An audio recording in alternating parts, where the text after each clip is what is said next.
諸軍総大将官名より全蘇兵に次ぐこたびの栄えある海戦の一陣、我ら蘇軍が受けたまった。なんだこのバカでけえ声は。隣の戦場だぞ。この戦で秦は滅ぶ。この戦は深く歴史に刻まれること間違いない。この大戦の口火を切る誉れ高き者は林北貴様だ。おう、先方は。よっしゃよっしゃ。我が名はその豪将林北。林武君、そこか。同金の敵は。我こそこの壮大な戦の幕を開ける者である。死を揺るがすのは誰か。天を震わすのは誰か。沈め戦軍。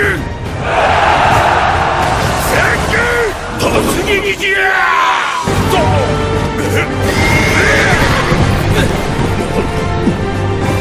将軍に続け。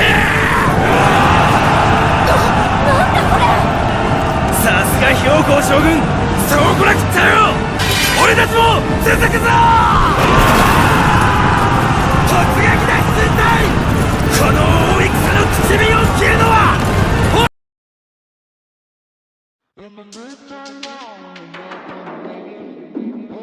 Rowling, King dapper down and sharper than shark teeth.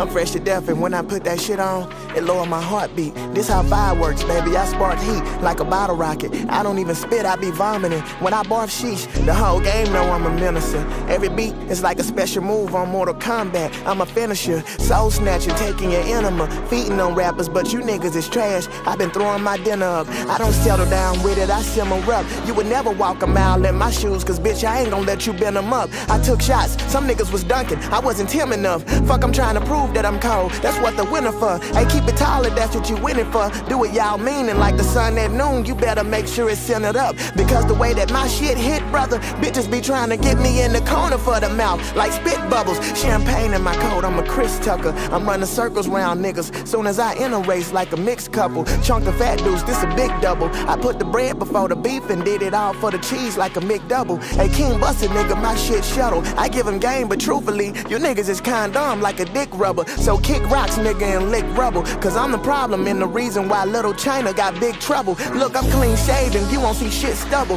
And if I ever want a pool of bitches, I tell her make me a big puddle. I freak your diva till she got weak knees. She wanna lay in the sand on an island in tan. I told her beach please. All I ask is give me a hard dick, not a hard time. Regarding your feelings mean that I'm gonna disregard mine. And I ain't in the business of brushing off what I really want. When you expressing feelings, just try to be Bryson Tiller. Don't let me know if you can comprende. And if we fucking hush about it, just keep my pickle low like I'm Dende. And then stay 10 toes down. If you want niggas that'll bleed for you, baby, you gotta make sure the men straight. Never fold, but if you do, then bend straight. I muffle some of the game so they won't get exhausted from all this intake. I'm sick of all you ingrates. My heart tougher than Tuscan leather. Gave an inch, but they took a foot from me. I'm Kunta Kinte. I'm rolling. I'm rolling.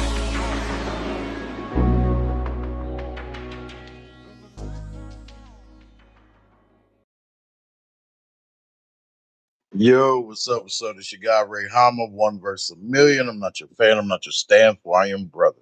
Please hit the like, share, subscribe, hit the links to follow the Rumble on the Rumble side for whenever I do go live for movie and anime nights. And yeah, bro, we gotta get into it. Oh, yes, he's like, Ray, you're late. Yes, brothers, I know I'm late. Well, that's due to technical issues, but now I'm straight. And as I heard myself in the playback during the test, yeah, my voice kind of does sound a little bit louder, to my satisfaction. And yeah, so I didn't know how, things were going to go with this new device. So, but you guys tell me on your end how my voice is sounding. Hopefully everything's good now. And yeah, and this device is moving a whole lot faster than my last one. So, but yeah, we are going to cover Episode 6 and 7, yes. Episode 8, I already know it's out. So yeah, I'm behind. But yeah, but we are gonna catch up and get into it. And yeah, that one definitely shall not take a whole week to for us to go over, man. Because yeah, I know a lot of people gave their reviews already of episode 8, and yeah, I have not seen that one little piece of it. So yep, so basically kind of savoring it. You know what I mean? Yeah, because there's a whole bunch of other awesome projects going on, man, right now. Ongoing projects that just came out. So yeah, it's a lot of stuff going on. So, but yeah, man, yeah, dive into this, man, with me because I did not know how this episode was going to go. So yeah, as it did start off with Kristen, Sir Kristen. Let's get to our screenshots.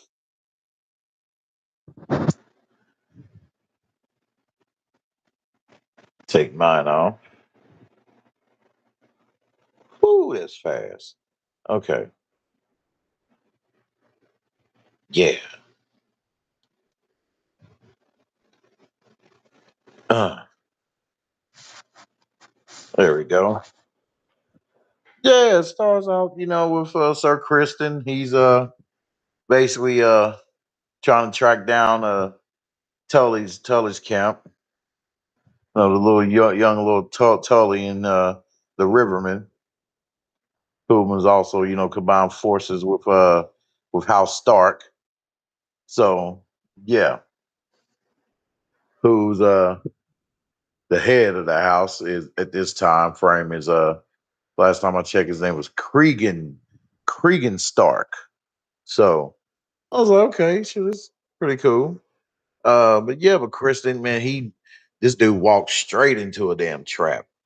I'm like, yo, because looked like okay, dead bodies, was lying around and all that stuff. Not all of them were dead or whatever, but they yeah, totally pulled a good, nice little trap on him. So yeah, he got tired of Kristen shit. Oh shit, they got tired of Kristen shit. And I'm like, damn, why would y'all make this dude do all that, man? Like, wasting that damn screen time showing like, hey, he's willing to die, go out with honor, making this thing, okay, he's about to go out, on some bravery type of shit, some warrior mode type of shit. No, no, man. This dude, he was like, he took the scarf that Allison gave him,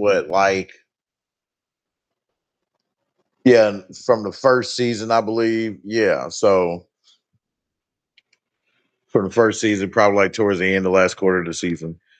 Yeah, and he wrapped that around his sword and shit, about to ready to go. He about ready to go to war. But yeah, but when they sprung up, they managed to took some of them out. They thought they won. You know, as they sprung up, basically put him in that trap. They sprung up and was like, psych, motherfucker, got you. Took out some of their dudes. And oh shit, they took him out. And they was like, yeah, yeah, yeah. And then a whole bunch of, Tully and and his army, basically, they surrounded him. They surrounded him. So he was like, yeah, let's do two against let's do one against you two, man. Let's go at it. Let's go. He's ready. This son of a bitch. This motherfucker gets taken out, man. Like in a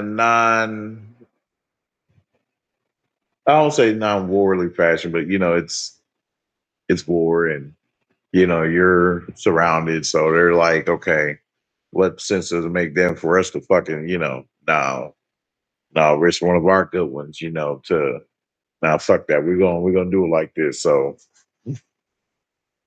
I guess they arranged it like that for him to be taken out by a chick.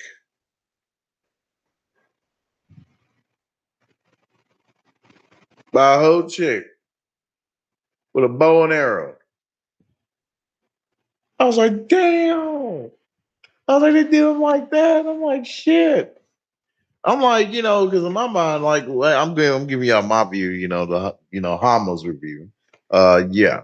So as we dive into this geek verse, yeah. I thought, hey, I mean, who would be wrong to figure that they would have him go out like, in a black, like with a bang, to go out with a whole bang because they drug him through basically all the rest of the seasons. So I mean, hell, at least give this crazy motherfucker that. But they said just fuck him.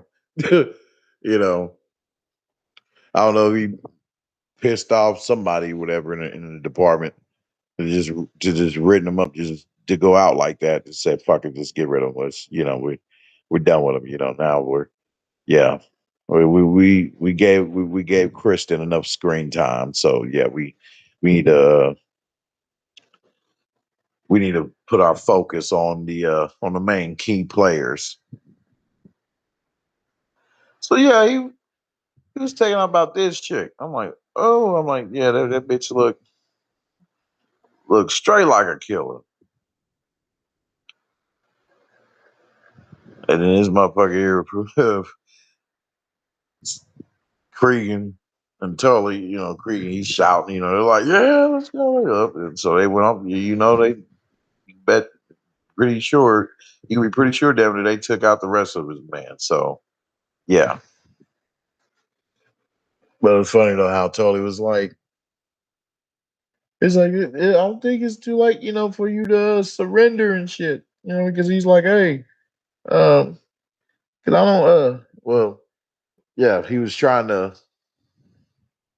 get his man to be spared. He was like, I told the young lord was like, oh, I was like, okay, kind of cold, little cold line he gave. He was like, I don't have I need to satisfy the people. I told him, I promised him, hey, I will pile up a bunch of corpses of of you guys. So he's like, hey, and I don't have enough corpses yet. I'm like, okay, all right. Oh shit, okay. That's how it's going down. So yep. So they put a stop to that shit to Kristen burn their their their little crossing, their paths, so they need to cross their routes, like sabotaging their routes and shit to make it harder for them to make camp and all that stuff. But yeah. But in this here, yep. So I see this, I'm like, okay. Well, these two crazy hippers, yeah, they got caught. So I'm like, funny that. Hmm. I'm like, Rhaenyra must have known of the secret passage because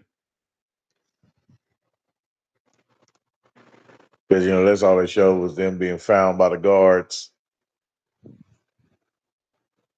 I'm like, yeah, well, shit, you should just came clean to her ass. Damn it, your ass would be trapped in there damn for so long, for however long they was in there.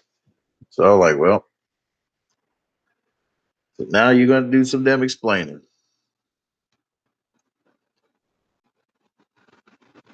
So yep, as we see, Rhaenyra is she holding a council.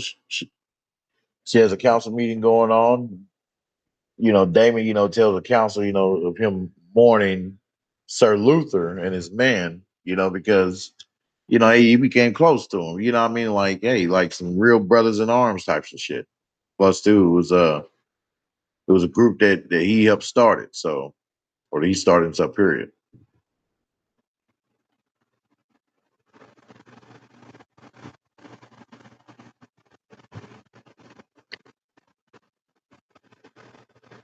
But yeah, during the meeting though, where you having like Masara Orwell and Allen Orwell, the Grand Maester, who chose wisely to side with Rhaenyra. Yeah, he's there, and basically they're going, back and forth and what to do when it comes to Ormond and Vagar, the the problems and the situation at hand that she, has to face and deal with. Hold on. I don't know. Yeah, okay. All right. Hopefully I'm back. Salute, salute, salute. Okay. Thank you for coming through. All right. Yeah. So, and Damon and David, I'm kind of with him, but then again, it's like, hey, that's sloppy too, man. I'm like, come on,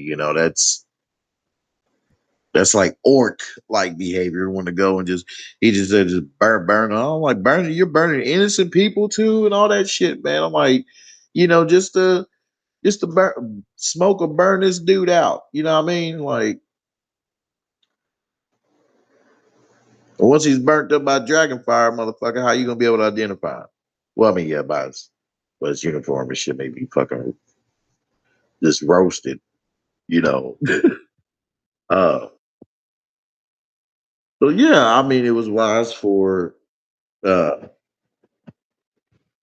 for the rest of them to bring it up like this to her, like, hey, uh,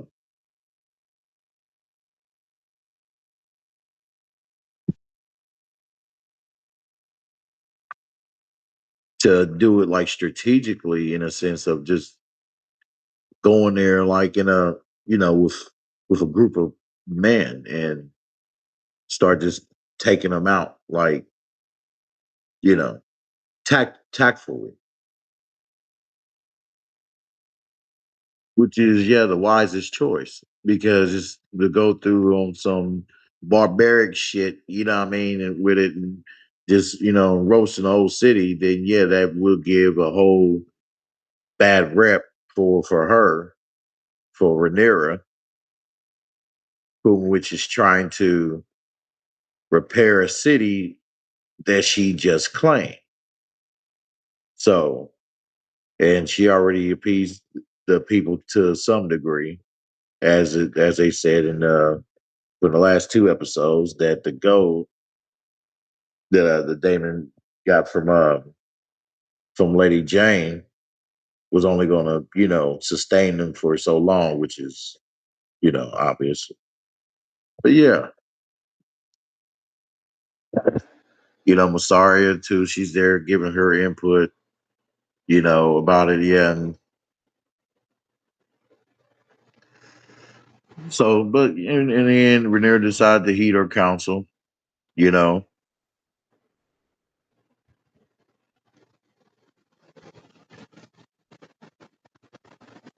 didn't see that.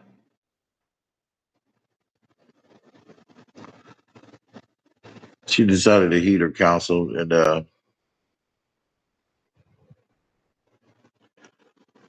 she chose to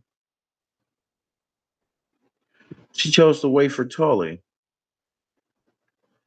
and that was wise for her to do because they succeeded in stopping Sir Kristen. So so she can trust that they will make it there to their destination, which is Tumbleton. And Orman, he was kind of like on the edge about it, whatever, too, because it was reported to him that the Rivermen's numbers, Tully and House Stark, that their numbers were greater than theirs, by at least by 20,000 to 15,000. And like my boy Allen's there, giving some good wisdom, and some great, direction. And it's cool to see that she's not so like dismissive of him and shit. You know what I mean? So that's cool. But he told her, "Hey, but you answered his outrage with force, though."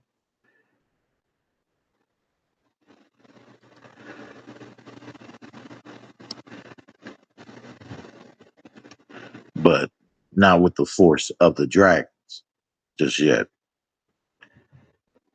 I totally get that. I understand that. I understand that.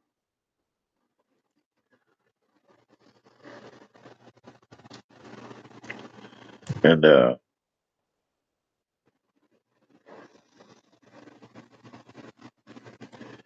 yep, and so Damon, he's not happy about it, about her decision.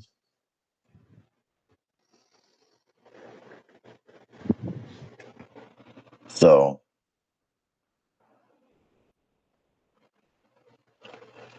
but she told him because he was about ready to go take care of Orman, boy. He was ready.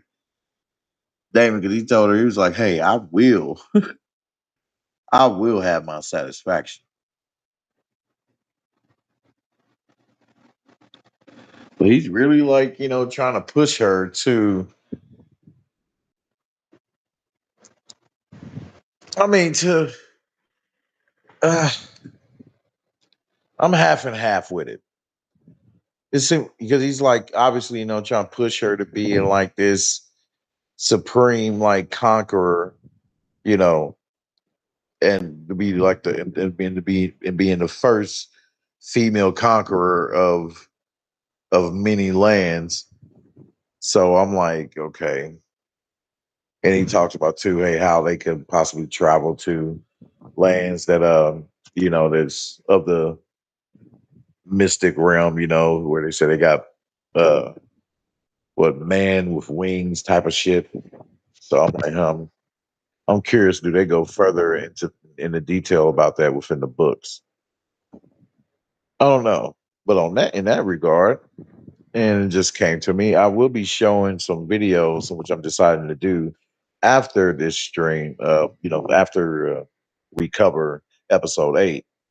That is. So yeah, we're gonna cover that and then show a few videos from Marvelous Videos, which give great a team that gives great breakdowns and going through the uh the the anatomies of characters and just multiple different shows, movies, and also anime out the galore. So yeah, we'll be checking that out because they will also, I know they will because they've done this before. They will reference the books too. And they will give like they'll throw those little compare and contrasts in there within the videos. So it's just not them covering going over just a show. They will also like talk about the book of how explaining the differences and whatever. You know how that goes. But yeah. So yeah, he stood up like, "Hey man, I will have my satisfaction," but she wants him to stay there and deal with um the threat, that they have in house. So you see her. I had to get this screenshot because he gives her that look like I'm not satisfied. I want to take this motherfucker out. But then again, that look also explains that the expression that he giving right now shows that well, I can see about getting some of my satisfaction too, which that what it would be because he's pissed because of what happened to his man, his gold cloaks. So makes sense. So he's like, oh well, at least I can be able to possibly take somebody out.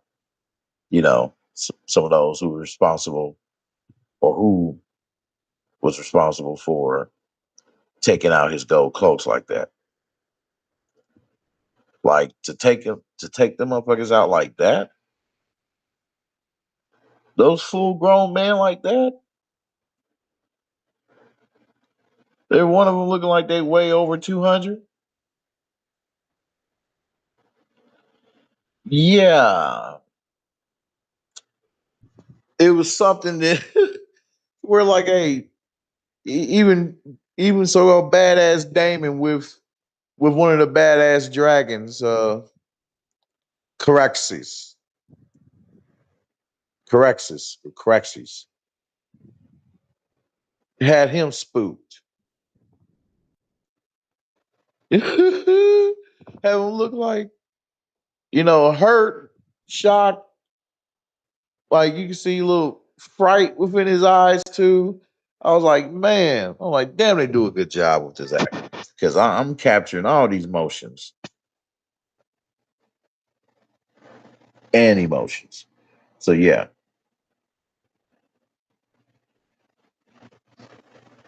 like, boy, I know he was shitty.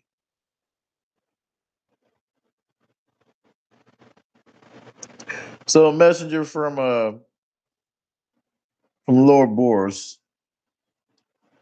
Boros of Lord Boros Baratheon of House Baratheon sent his messengers to the Queen, basically, to inform her, hey, that she's gonna have to wait, because she wants some man, to help her in the fight. But he's in a battle himself uh with this one with these one people from I don't know from where, but he just said, that he's facing the Vulture King. So I'm like, okay, I know, okay, with certain characters that they mention, they don't show or go into deep detail about. Um, I'm betting that you know that it's in the books, so it kind of got me curious, to check that out. But yeah, but she was pissed, and she was like, "Well, he fears. So you telling me your lord fears, not fear, but what? Yeah, damn, basically is what she round about what she said. Yeah, saying that that he fears, uh, or he considers this I don't know, she called him bandit, this vulture king or some shit. But yeah, she said like, he puts him in more high importance than his queen.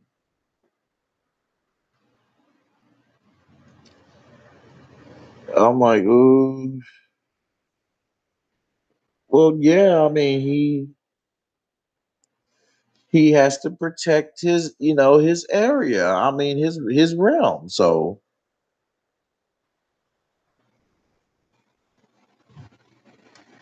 because if we don't fail, what if the vulture king and his people in turn choose to rise up against Rhaenyra after she deals with, or even during her dealing with uh Vagar and Aemon, and she's as they are on a hunt for him, or for both of them, as I should say. So, yeah, so she's pissed with him, and it was weird because she was like, because dude was like telling her, hey, if there's anything else I can tell you, there's anything else I can tell you, my queen, then I mean, anything else I can give you, I mean, hell, I would. And she said her thought of me, and she was like, well, give me your belt. Well, what the fuck does that have to do about? Like, I ain't seen nothing about that belt since then. I'm like, well, what is that supposed to mean? Her asking him for his belt. Like, okay.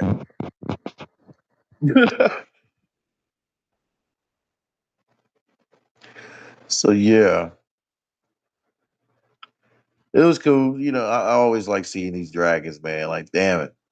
So Hugh Hammer, this scene, he coming through. passing the town of I think that's Tumbleton, where they're at, that they are camping, at the outskirts of it.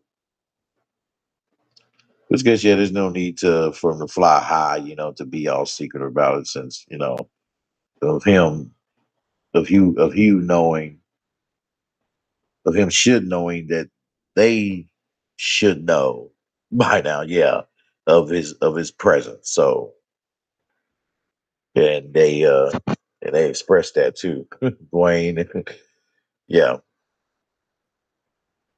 because because Dwayne's looking at Orman, this whole time. He's like, "What's your plan, motherfucker? Like, what do you got? What do you got against this force? Like, tell me." I mean, it's like his cousin. Yeah, his Allison cousin. So yeah, then in return, Allison, Dwayne, that's her brother. So yeah, so Dwayne, that's his cousin too. You know, Orman is his cousin too. So yeah, all right. He's like, what the fuck, cousin? Like, like what do you got? And I'm curious too, as I know, as I'm pretty sure a lot of you guys were too. I'm like, I'm pretty sure that, hey, motherfuckers, y'all was curious too. Like, how the hell are you going to? I know they got something cooking up. Like, I know there was something cooking up, and we'll get to that.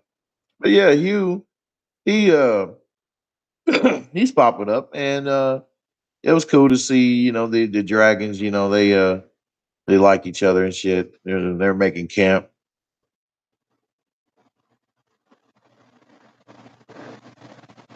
Always like, hey girl, how you?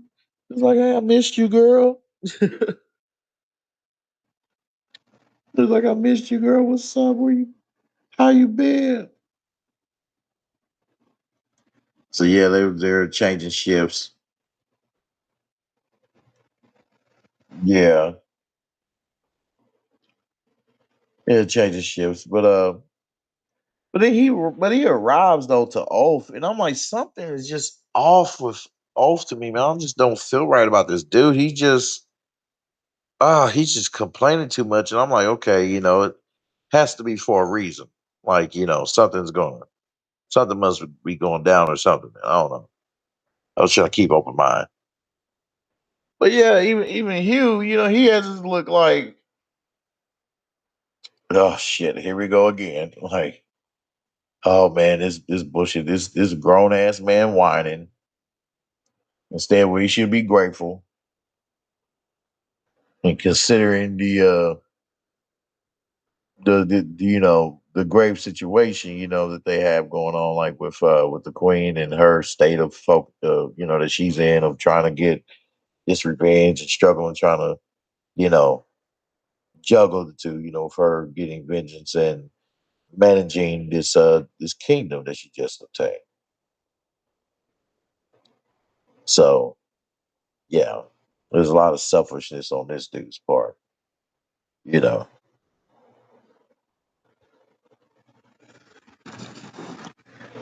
Like, this motherfucker really wanted that castle. I'm like,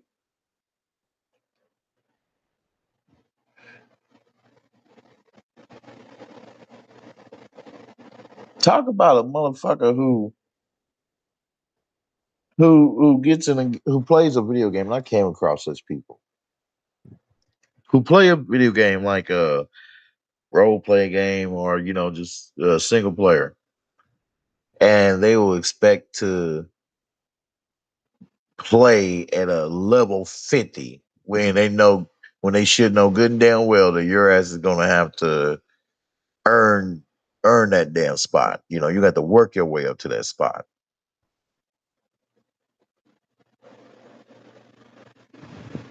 So yeah, man, talk about that. I'm like, damn, ugh. I'm like, I'm not, but I do see what he's saying to the degree, like I said, keep open mind. But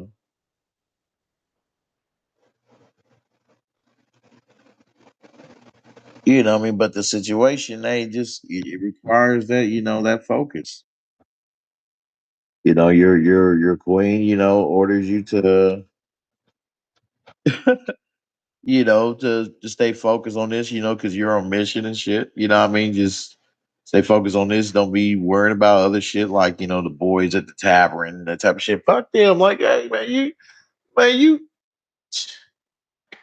you own crown business. They know that now. Shit, they're gonna be there, motherfucker.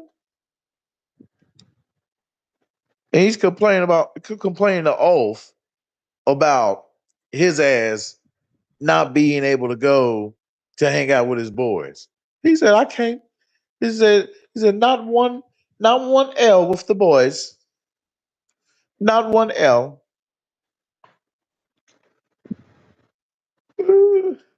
That's why he had that look on his face like, man, if you don't stop it.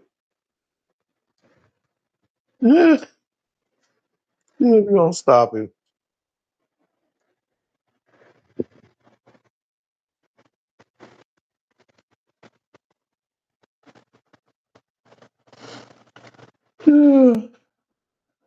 But like I said, I do see what he's saying at the same time because, with Ulf, he's like, damn, man, we got this high position. So shit, it's like, come on now. Like, I should be able to, you know, be able to relax and yeah, and be able to get my rocks off, that type of shit. To be able to relax and break down the tension build up. you know, by having a few females, damn it, give me a whole full body rub down before I hop my ass on this dragon type of shit.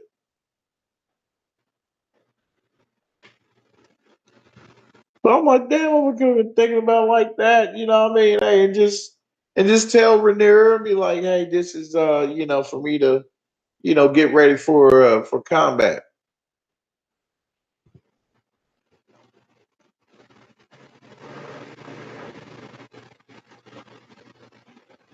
He wants this and that, but motherfucker, like, what work have you put in? You just joined the fight like what 5 minutes ago, motherfucker.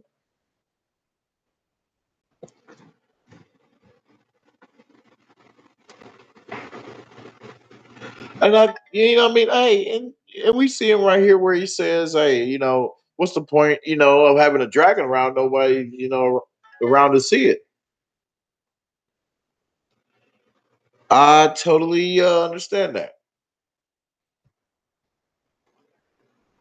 Take these notifications off.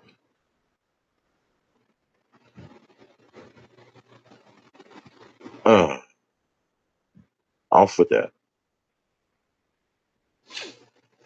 Yeah, it's just he's like, damn, I got the position, but shit, I can't enjoy none of the spoils and and the joys of the position. I mean, well, motherfucker, even though you're on mission, motherfucker, you still should take it up as joy because you was able to claim a dragon and you're riding on said dragon on a mission. And on top of that, in which he should have took this to mind that his dragon certainly could have been wild like sheep stealer. So yeah, there was a bunch of good ways, so many good views he could have had towards the position that he was blessed with, basically.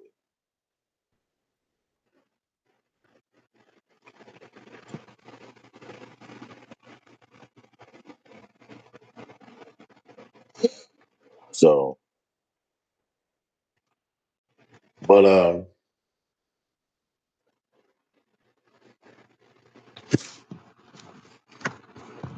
But I think yeah, I recorded a line. Yep. So but yeah, Hugh asked him. I mean, Ulf asked Hugh Hammer. Today. Um, he said, I can't say my life has improved. You said, can you? I'm like, oh fucking, you just got the position, you whiny, ungrateful bastard. Pun intended. You ungrateful motherfucker.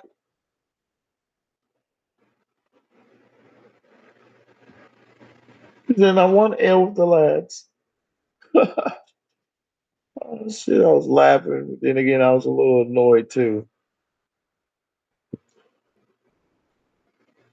But yeah, but Hugh asked him, he was like, he's like, he was like, will you go back to where you were, you know, scabbling around in the dust?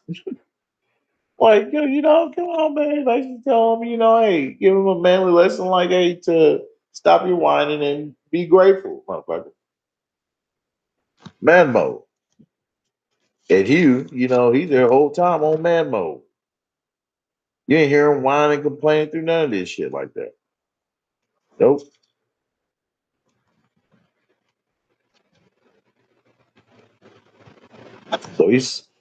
So he's taking up the position him as a dragon rider should.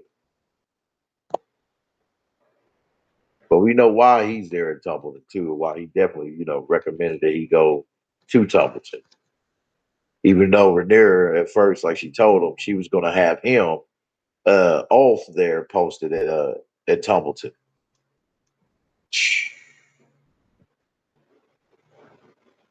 But oh man. So, they depart. So I guess their shift is like, they got like a 2 day shift going on, a 2 day shift system.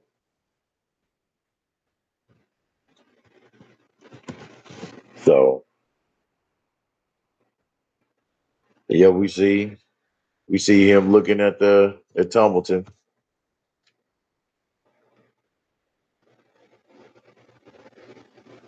thinking, plotting on how he's gonna get inside there without being noticed. And we know he's gonna want to get inside there because obviously because his wife is there.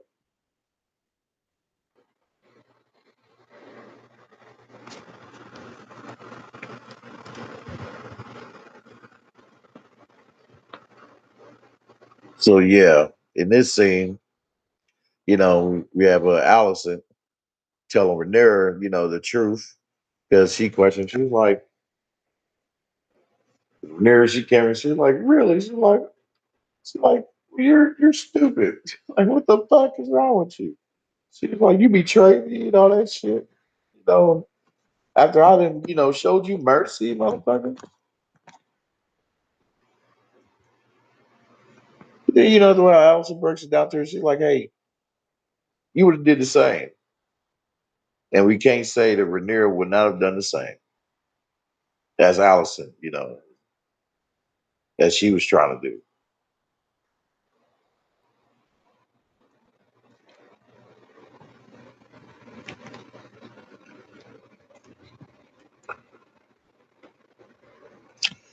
Yeah, she told her the truth, but then she really breaks it out to her. She had to, giving her a reason why they try to flee. She tells her that Helena is pregnant.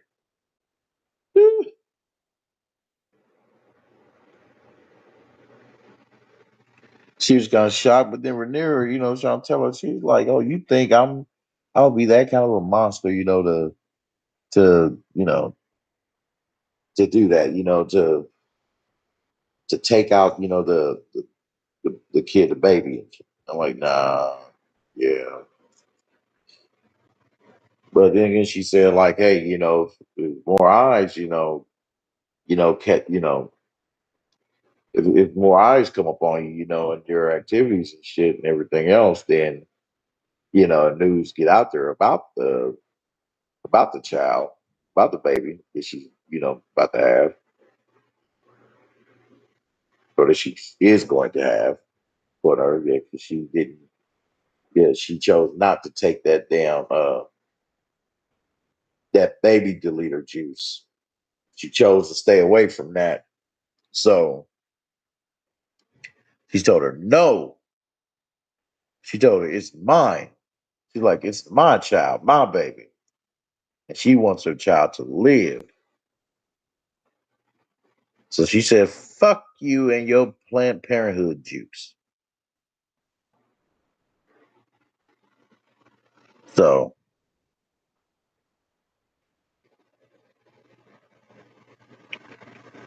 but Rhaenyra can't really blame her too for not trusting to tell her the truth, and and deciding to want to flee. She can't blame her because one, you killed her father,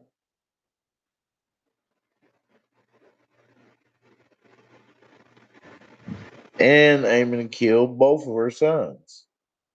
Well, she decided to take her focus somewhat off of Aegon or whatever, but she chose to keep that in the back of her head, knowing that he's alive somewhere. But she's choosing now, as she has to put her focus on Vhagar, Aemon, and Ormond. So, uh, yeah, because I'm curious to see what the hell Ormond is going to cook up. But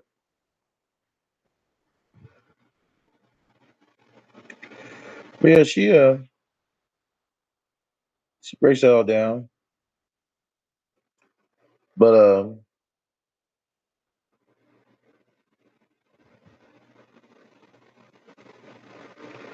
she tells her now, obviously, that they're going to be more confined now. So, I mean, like, strictly confined, like more guards type of shit, which is wise. Yeah.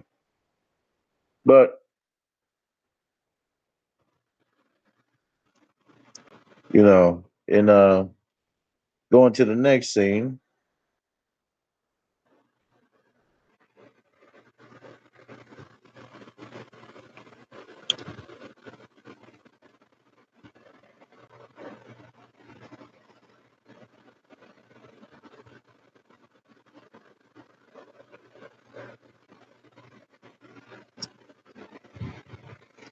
the queen, tells Massaria, about what Allison told her.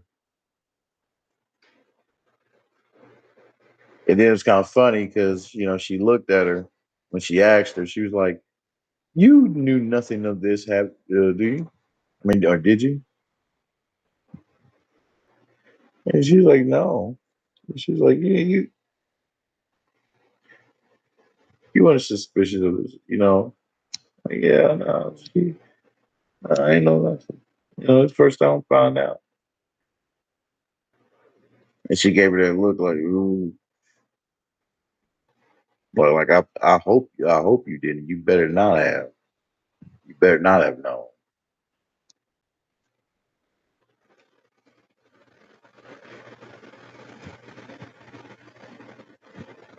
Because remember, Allison, came clean because Massaria caught her.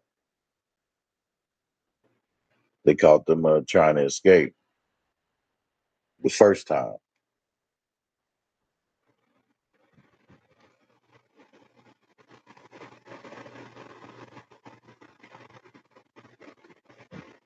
Hmm. Ooh, so yep. And next thing, Damon, he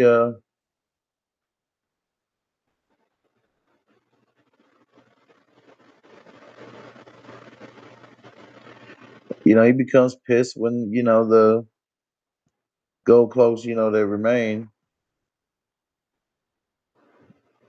They came and gave up their cloaks. It was like, man, we had to think about family and shit. Now we're also like penniless too because the shortage of the treasury and everything else. So And as the queen, as she ordered, basically for the hunt to begin for the hunt to begin for Tywin Lannister.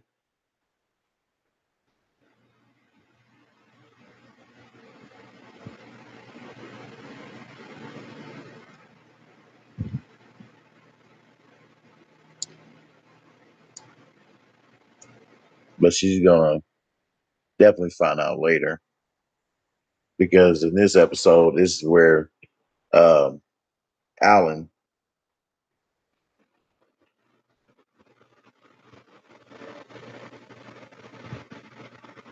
is a gold cloaks, giving up their cloaks. But this is where Alan, he popped up to Lord Corliss,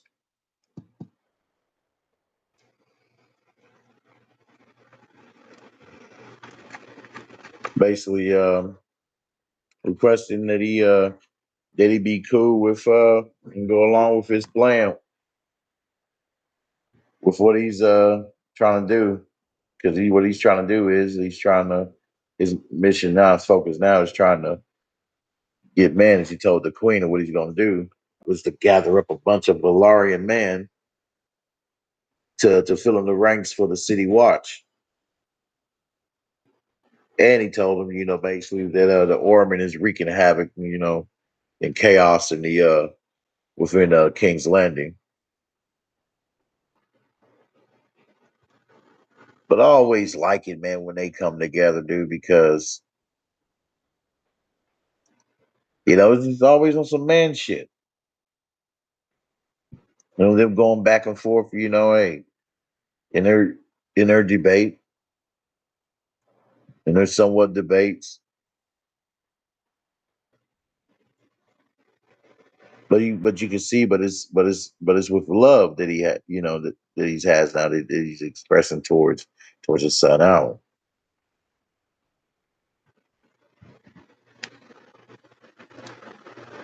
When they departed too, when he left to go back to making his way back towards or towards his destination to get some more Valarians.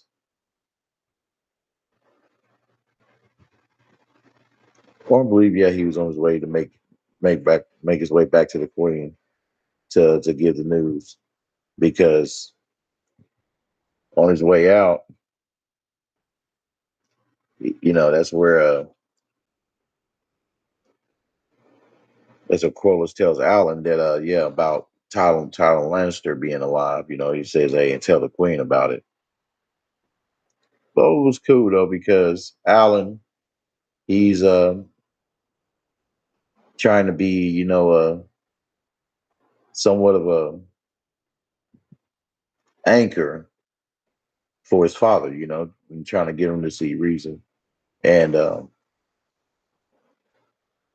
as he also too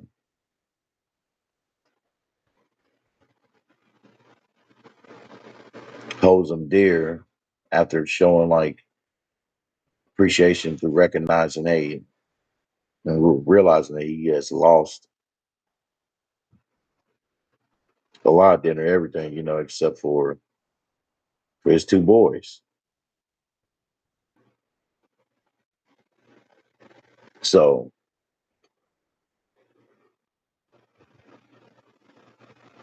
so I get it, and it's like, because in this conversation he tells them, to try to get him to see things clearly. He's not coming and bashing him, trying to make him feel less than whatever, but he tells him this line. He was like, hey, well, because he says, you're gonna go help her. Like, how much more does she, ask? How much more is she gonna ask for me? As what Corliss said.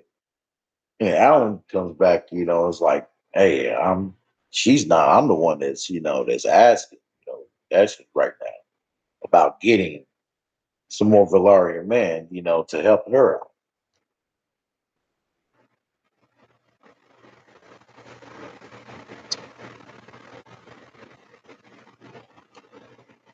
But I can see where he's coming from, saying like, that she's, how much more she's going to ask of me, because they are he's that's part of him. That's him. That's his people, the Valarians.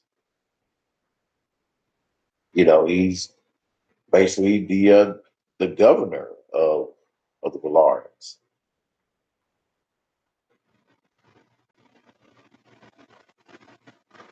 So I can see why he's saying saying it like they're joining or like they're together. So basically them being a part of him.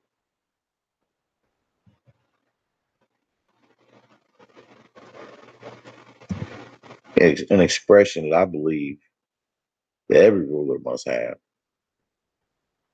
towards your man and your people, or otherwise you risk collapse. So, but in this, he tells them, he was like, you would still do, put in work for her, even though she refused to give you legitimacy. And Alan, and trying to get him to see reason, to trying to get him to look past, his or to help him to come to a state of mind, of a decent level of acceptance of it all, and to try to help steer him to move forward. He gives him this line. He tells him, he was like, "And how many years did it take for you to legitimize me?" Corliss, he had that look like, I, you know, he's like, I can't say shit. And he couldn't. He couldn't. But shout out to both of those gentlemen, with this dynamic. And for the actors themselves. Awesome, good, awesome, great job, man. Damn great job. So basically causing me to gravitate towards more within the show when I see them, getting together.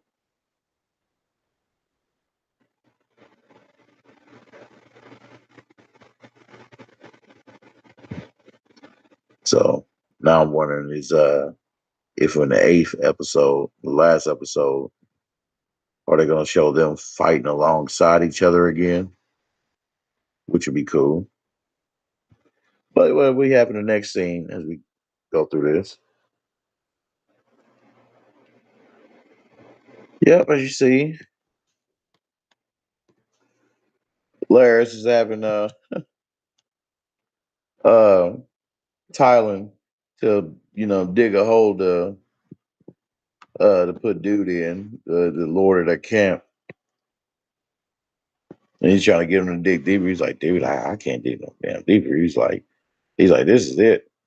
Or it was like a dog to find him. He's like, man, fuck it.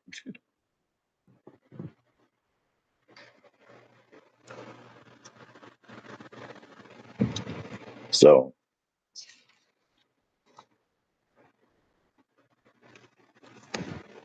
yeah, and this this is where after they debate, they had their little debate about where they should go and shit between Tyler and Lars.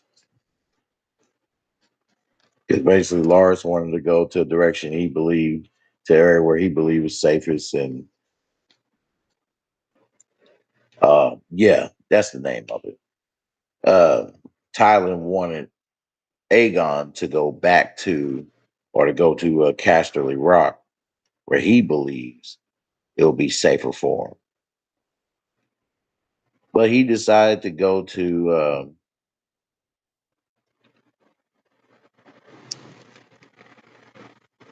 Bravos.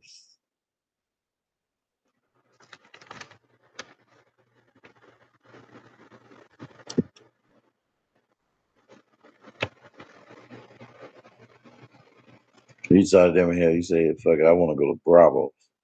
That's where we're going.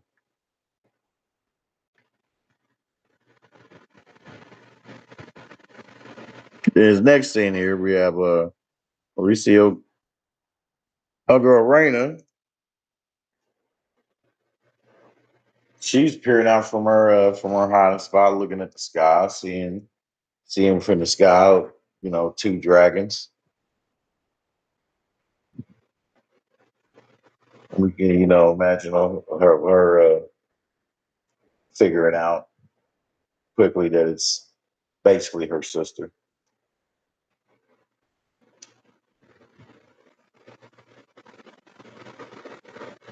So yep, so in this time she's hiding out within the veil.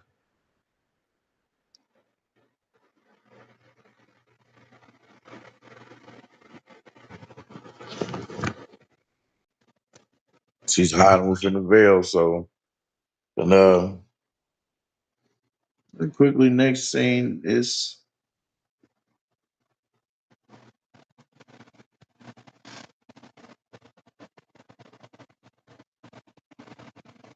this scene here shows we're aiming. Ooh. We're aiming. He's trying to leave, get back to his dragon.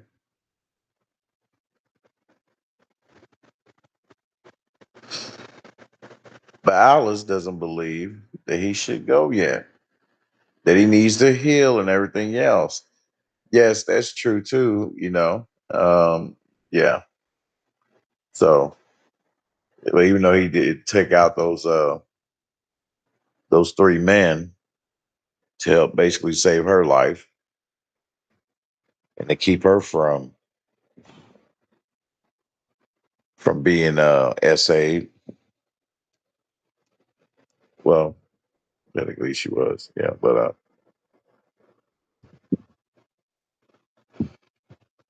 and the more to that is this is that she basically wants to help groom him up to rule, while she be, as she claims, the lady of the water. I'm like, okay. So yeah, so she really wants him to stay there, man. She don't want him to go at all.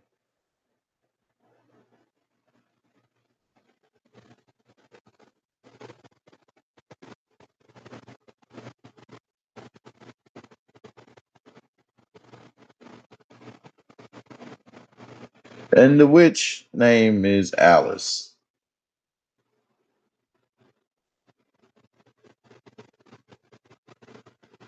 But yeah, Lady Jane. This was, oh boy, I had to take that screenshot, y'all. Boy, oh boy. She made it to it. She was pissed. She was like, "You broke our agreement." She smacked the shit out of Raina when she came back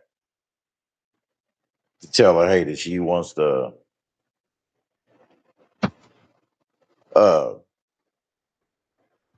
that she basically wants to stay or go, yeah, or go or to go she would or go meet her or some shit.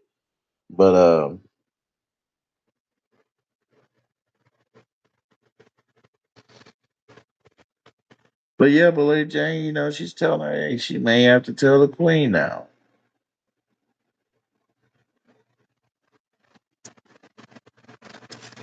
Yeah, but shit, bitch, you broke the agreement. Shit, that's what happens. Hey, you broke the agreement. I don't know what to tell you.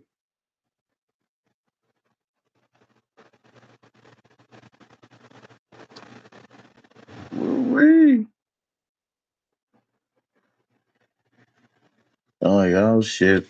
And keep in mind to remember, Raina and Bela are Damon's daughters.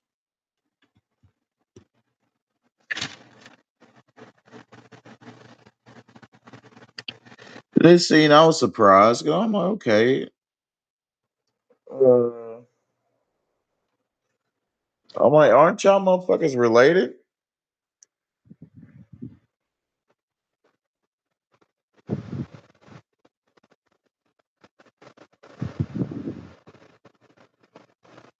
Like, ain't your mother or your mother Lord Corliss's daughter? Right? Lord Corliss is Rhaenys' daughter.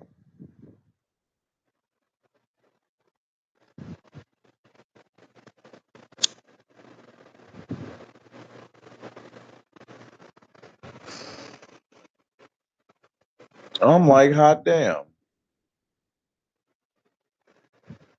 I'm like, so they just said, fuck it, we're gonna have motherfuckers all on all the sides just commit incest, huh? Or screwing uh or screwing cousins, aunties, uncles. Yeah.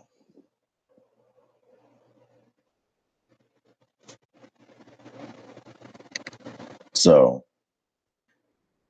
yeah, so they hooked up Alan and Bayla.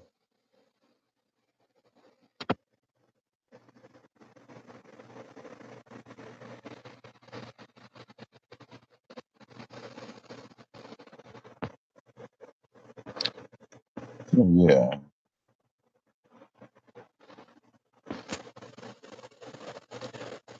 Yep. So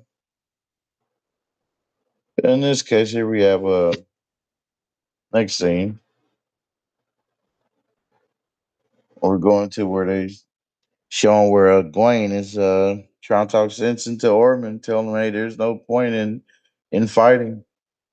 He's like, "Hey, motherfucker, this bitch got a dragon over the hill, not far away, and damn it, just 5 leagues away. This bitch, damn it, got 5 other more dragons. Like, motherfucker, like, what's the point in fighting? Shit." But Orman tells him, he just simply tells him, "Hey, that he has a plan."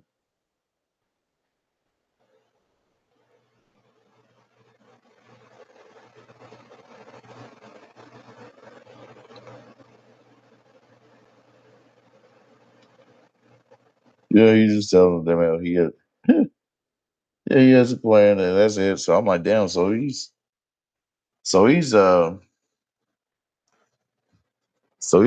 tight. He's tight with his knowledge and his plans. So I'm like, huh. So I see that's smart.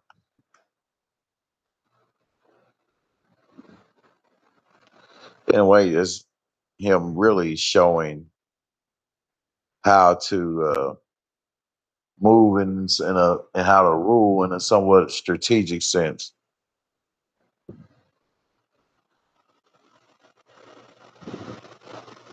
And I mean, Darren. He's like trying to teach Darren how to rule.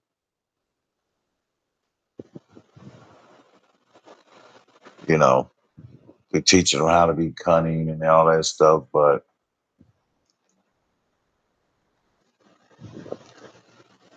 Damon, he doesn't. Yeah, I mean Darren, he doesn't look. Yeah, like he cares about this shit. So this is all just Orman. It's all orchestrated by Orman.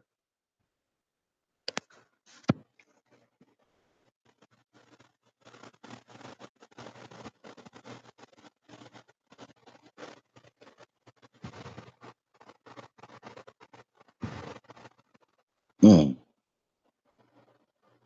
Yep.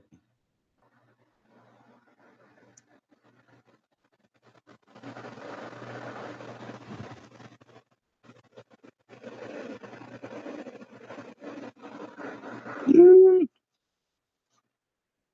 Well, that motherfucker boy, he hates Rhaenyra, boy. I tell you, he really does. So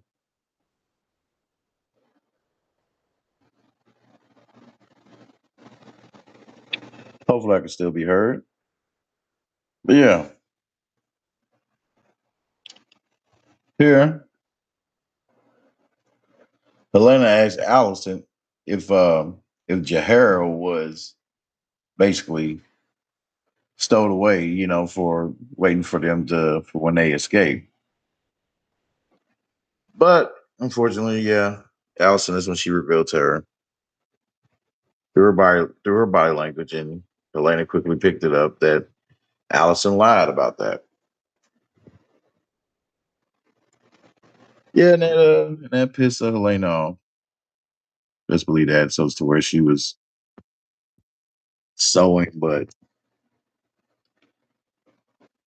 just using it to torture her finger and shit, the sewing needle. So I'm like, wow, yeah.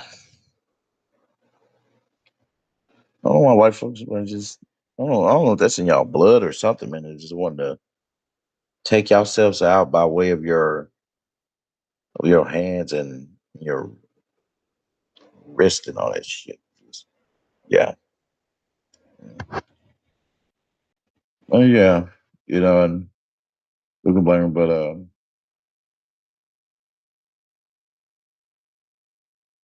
but then again, she gotta understand too, like that may have been, possibly a little too much for Allison to work out. So instead of telling her the truth, so she lied so to get her to leave, but she knew that if she didn't lie, uh Elena wouldn't try to escape with her because, you know, she knows that she has to be there for Jahara.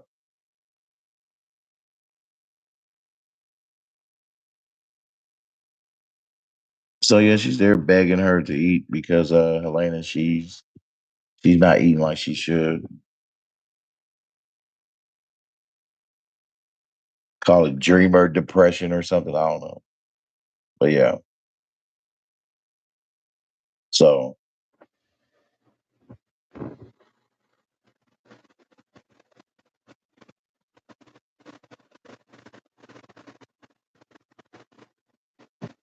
and after she walks away, she discovers what she was stitching together. She wasn't just stitching together some just, you know, like some piece of clothing or whatever. And she was knitting together this layout.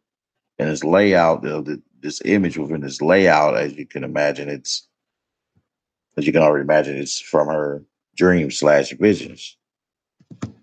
And within it shows the image of one who shares a little slight resemblance uh, to Aemon.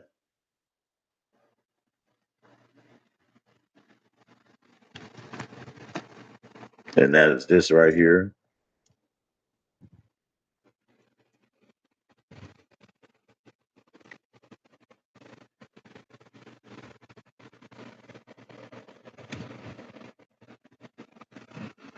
So yeah, and this here as we go to as they take us to back to Harrenhal Hall in that area.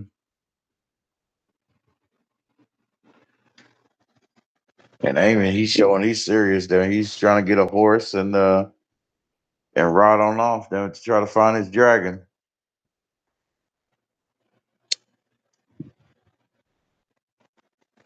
But this but one of the stable boys came through, trying to tend to take care of horses and all that. But he ends up seeing Aemon there trying to steal a horse. And Aemon, he sees Aemon, he's like, oh my God, one eye. And that's when no girl came and stabbed and took him out.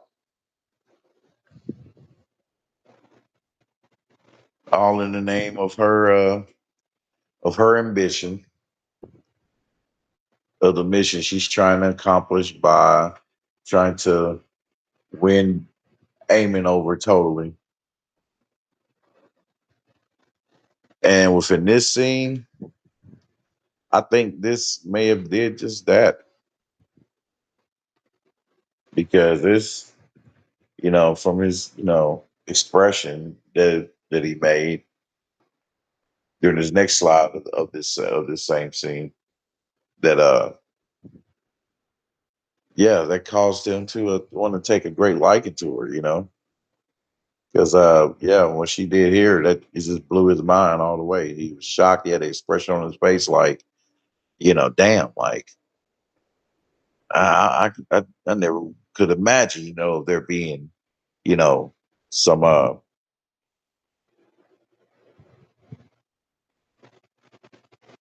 some eggs around. He was doubting her and all that shit.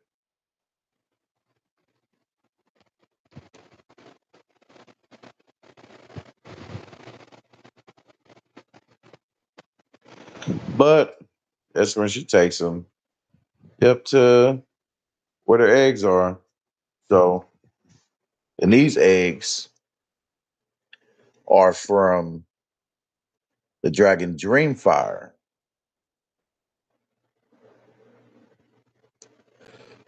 who was written by one of Aemon's ancestors, Rhaena Targaryen. Hmm. Okay.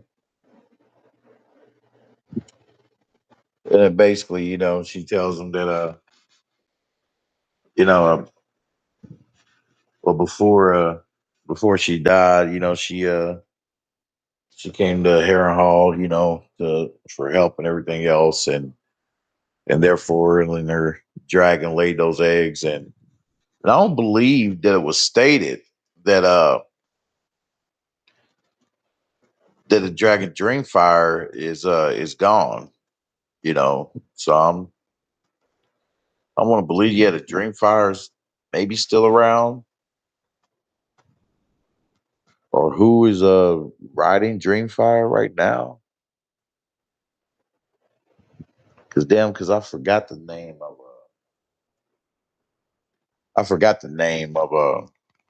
of Darren's dragon.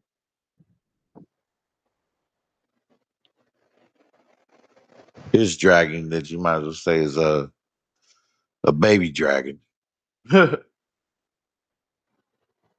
but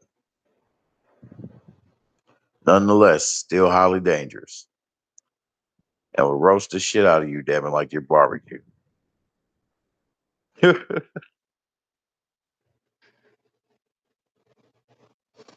Oh, oh.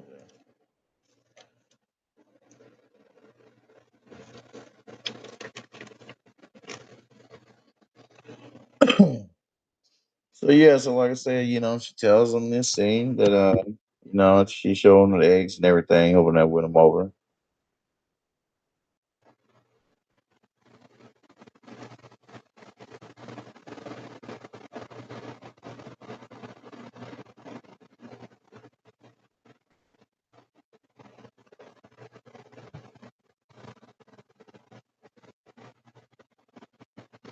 And with this here,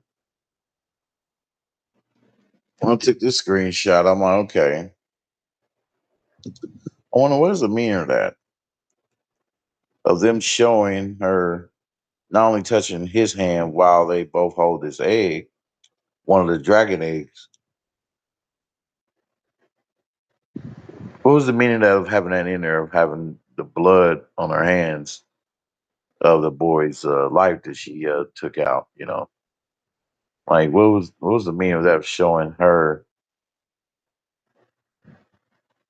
rub that on Aemon and on the egg,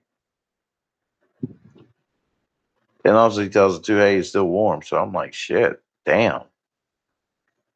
And she said that those eggs been down there for 100 years. I'm like, wow. So I'm like, damn. So shit.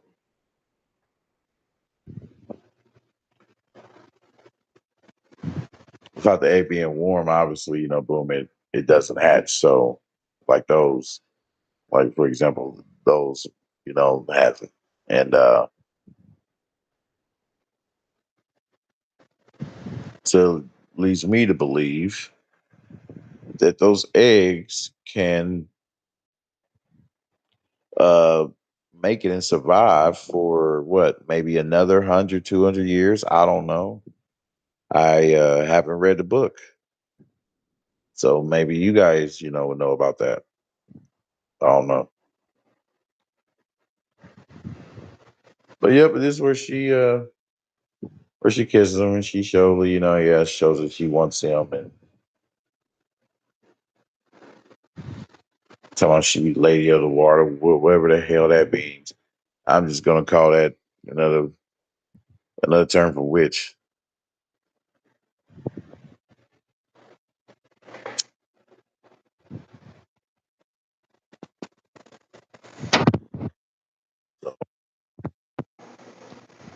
So yep. I'm like, well, he's under that spell. And I wouldn't be wrong to believe that motherfucker having multiple spells. But mm. so so they got him. But in this scene here, Rhaenyra, she is facing the petitions. And this is what she tells them, hey, anything, related to the dev treasury, we got one who's taking full responsibility for it. Holler at Sir Torin Manderley. Holler at him. He's the new master of coin. Showing that, yeah, that clearly showing that she ain't trying to deal with this shit at all. So,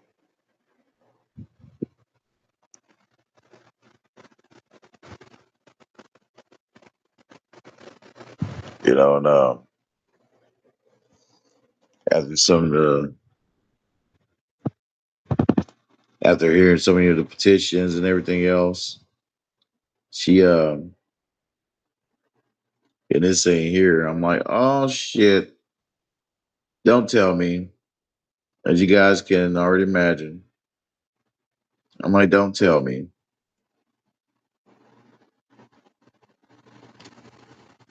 She receives a damn cut on her hand.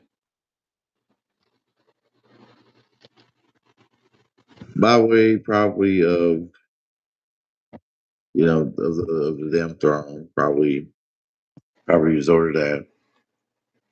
Because that was my thoughts before, like when that shit happened to her father the first time.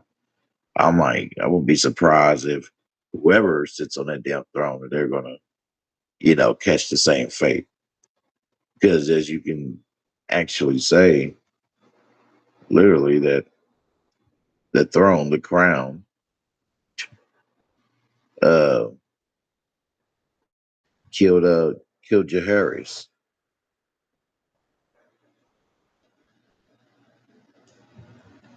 Rhaenyra's dad. I mean, Rhaenyra's dad.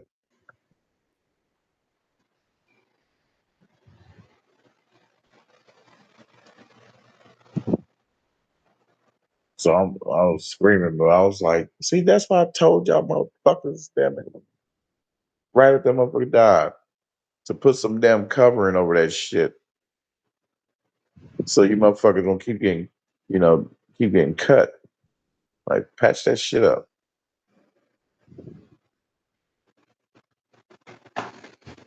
So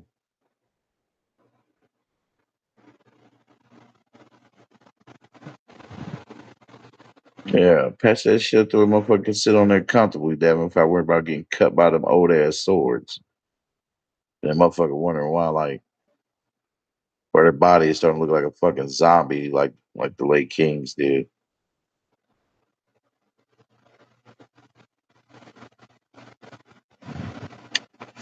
But yeah, so she got pissed about it and got irritated and decided to leave without finishing hearing the petitions.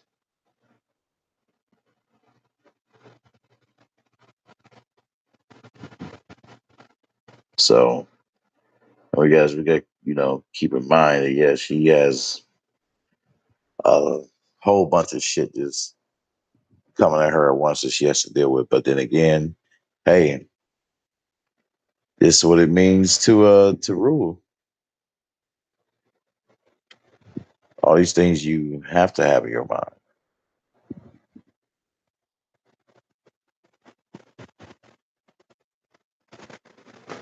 So, but so she leaves. So I'm like, damn. I'm like, was she pissed for leaving? I mean, was she pissed by her cut? So therefore, she left.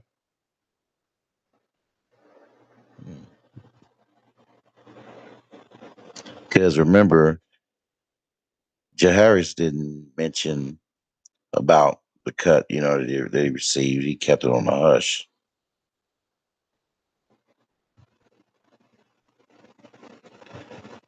Possibly out of fear that they're going to deem him as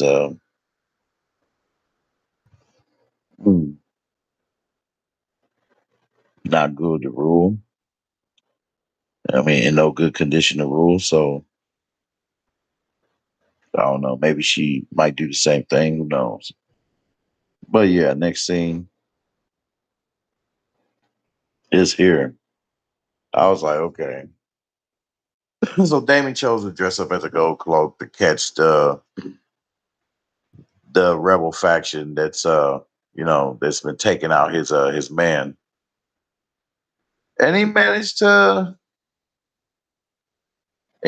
catch the dude whose face looks familiar, like I've seen him from like a movie or an old show or something, or old crime show.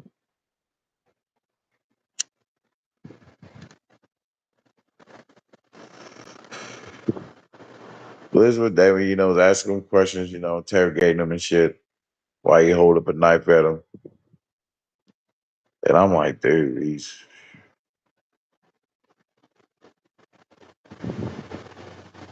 oh man.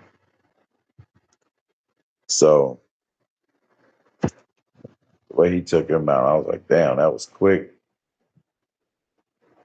But the dude told him, he said, basically there are many.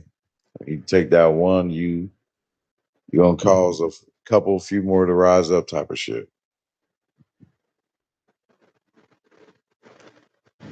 So, but one of the last things he says, you can kill us, do whatever, but no matter what you do, we will never embrace Rhaenyra.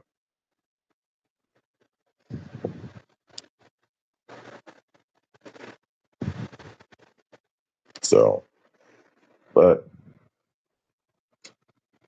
yeah, after taking him out,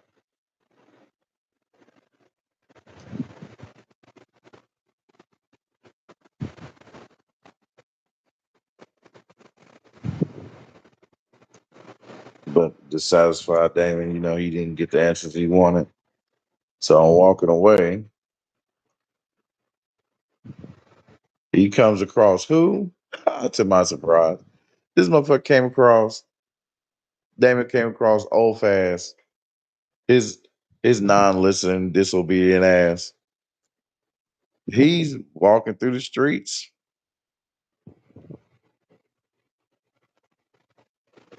not heeding Rhaenyra's order for her to remain confined. Not her, both. He got to remain confined uh,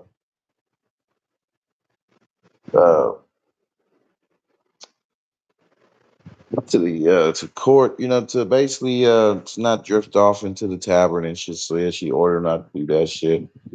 Damon checks him on it. He's pissed, and he basically just knocked this motherfucker down.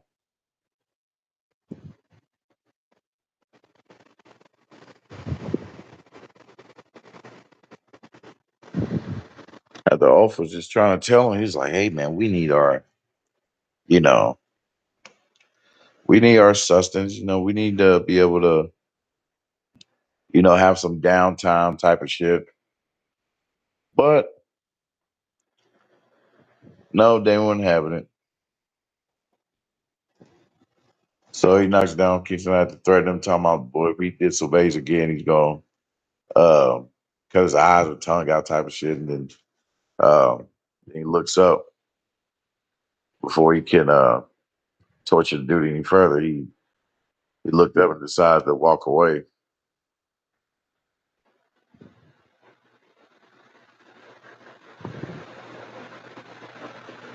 So, but yeah. So Ulf is probably pissed.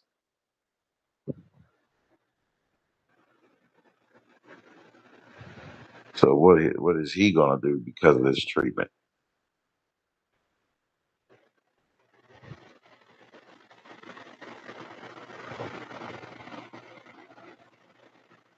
Hmm. Yep, in this scene, I'm like, hot damn.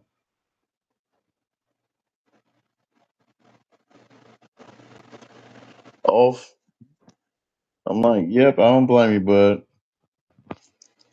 Think any one of us in our right mind as men, fathers, and who loves them, who loves their family type of shit, you'll do just that what he did. This motherfucker, basically hijacked the carriage, damn it. And yeah, and cosplay as a farmer,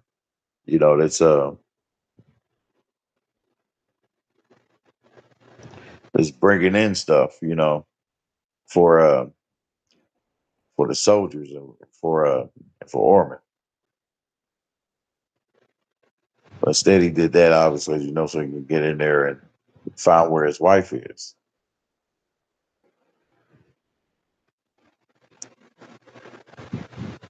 So yeah, so he said, "I'm getting in there. I'm seeing my wife." Because not only he snatched them off, just so damn it hell he won't go run off with the mouth.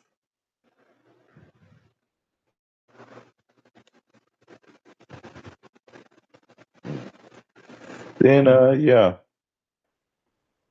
so we see, yeah, he got it. He succeeded and he got there. He made it through. So I'm like, yeah. So when he did that, I was happy for my boy. I'm like, yeah, man, he about to finally see his wife type of shit. But then again, yeah, he didn't expect, he didn't expect for what was coming. He didn't expect it at all. He, because she threw him off, which kind of turned pissed me off. But then again, on the other side of that coin, I kind of, can't blame her. you know,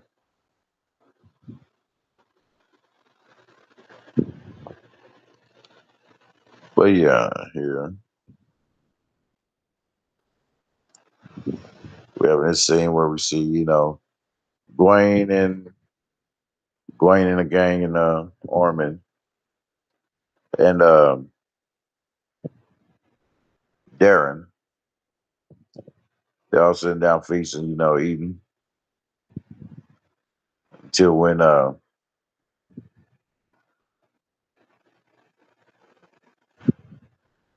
until some man with came up with damn it. See, I lost train of thought. Yes, so he took them out. He quickly deduced that they were assassins, you know, people who were hired to get close to the man who they heard who called himself king.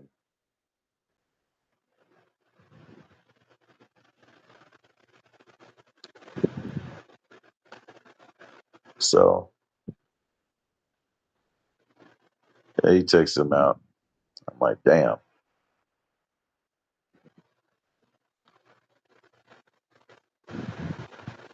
Yeah, my boy said shit. He knew something wasn't right.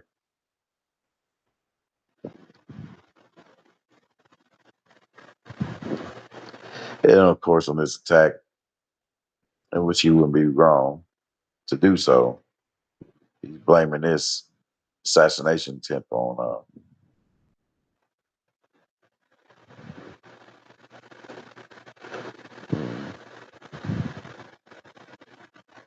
no. Yeah. Then I'm thinking he blames it on Rhaenyra, but I'm like, I don't know. I don't yeah, yeah, yeah, I'll say that those are probably the group of men that or one of the groups of men that her and her council was talking about. So yeah.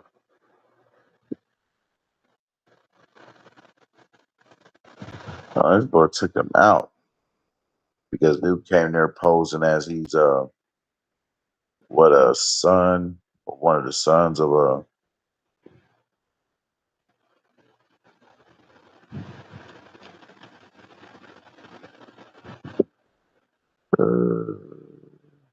uh see it's just I think at first I thought like okay, maybe Rhaenyra will be oblivious to this, but that was like I had to think, during while watching, I was like, well, she did she did basically get an order, for it to be done that way, which would be more efficient than than having a raging dragon, breathing fire on innocent people. So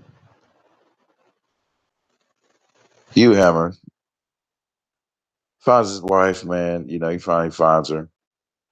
She's crying, everything else, but man, just this is where it pissed me off because I'm like, I understand, girl, but I also understand too where you could have looked at it as like, hey, your husband went out there and was able to take care of business.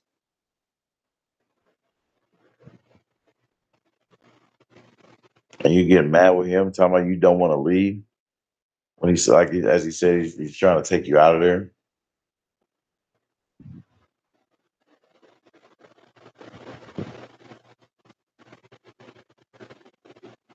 He's like, no, stay. I got family here. She's like, oh my God, you going out there? You went out there and did all that, but I needed you here. I needed you here. Yeah, but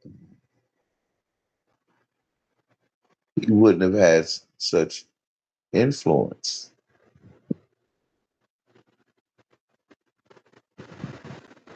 So I'm just saying, I'm like, damn, you could have been like a little grateful for that or whatever and see the great opportunities with it.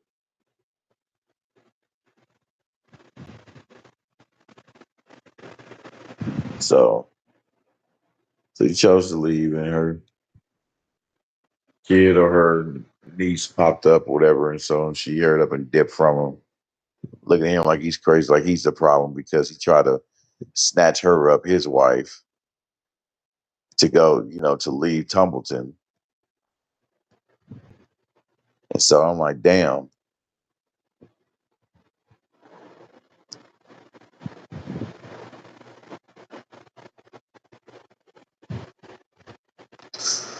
Ooh, man, I'm just thinking, I can't stand that shit. It's just ass backwards, man.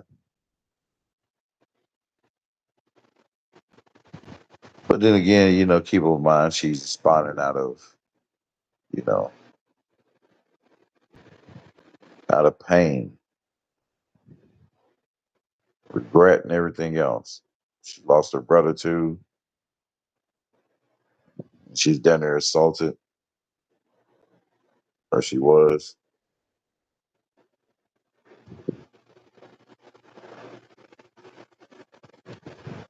But yeah, it's just heartbreaking, man.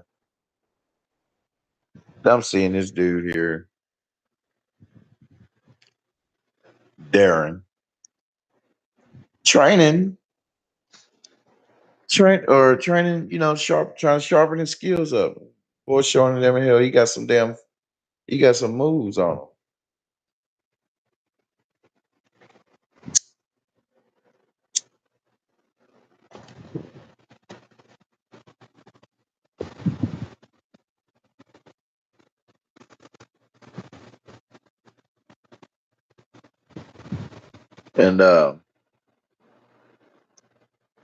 And this is where he was talking, and to Gawain.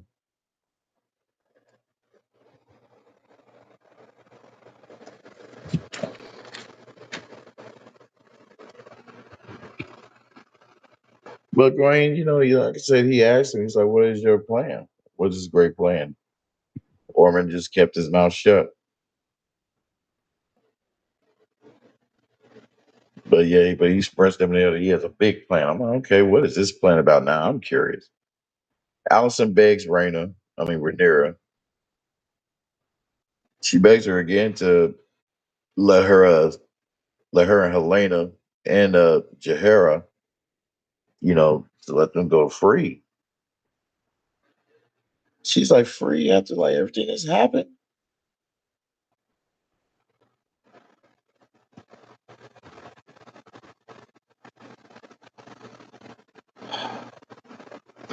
But yeah, next scene is we're closely ended with being done with episode 6.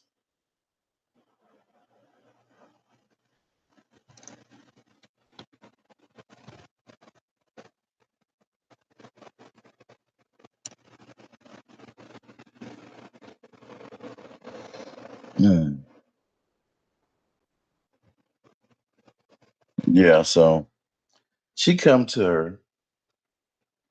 She comes to Rhaenyra, Allison, telling her basically, hey, deal for a deal. Hey, I give you the location of Aemon, then then you can let us go.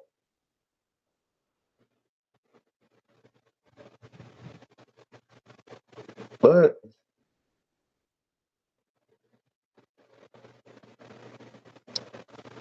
yeah,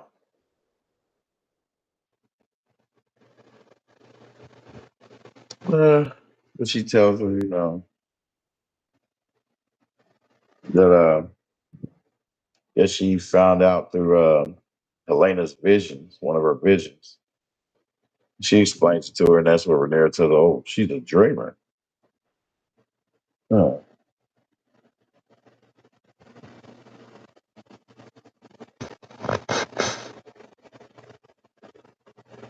But yeah, man, and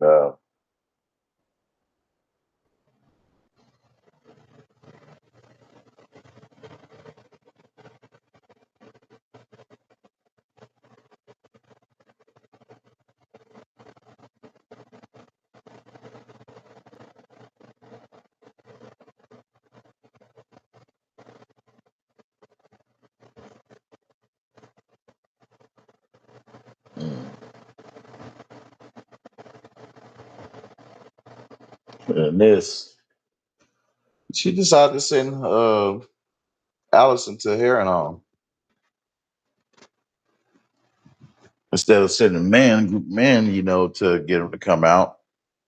She quickly figured it would be wiser to send his mother.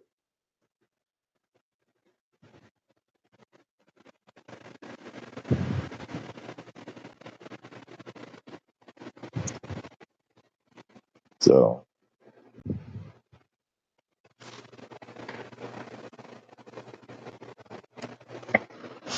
yep. So that was the next stitch.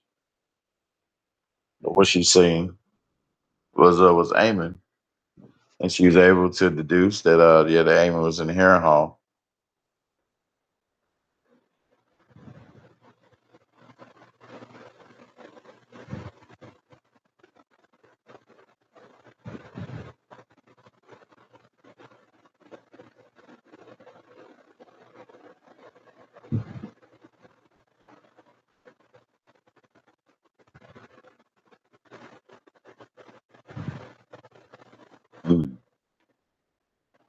So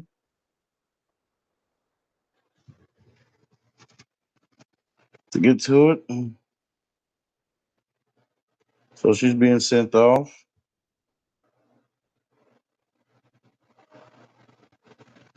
So yeah, so she tells Helena what she has to do, and yeah, and they're like, "Oh, I won't be alone." So yeah, 'cause she always stood by her. They always stood by each other. Yeah, but she has to do this in part of the negotiation for their freedom.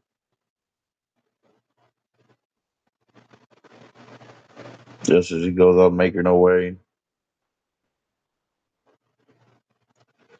But then again, Rhaenyra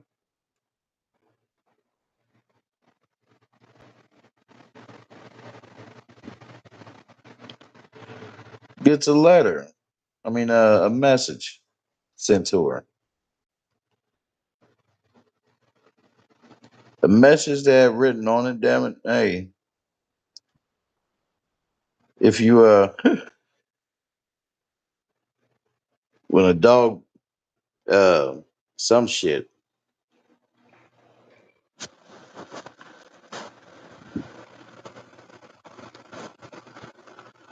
I'm looking like okay, but it clearly revealed that they have Corliss, as we see at the end of the episode.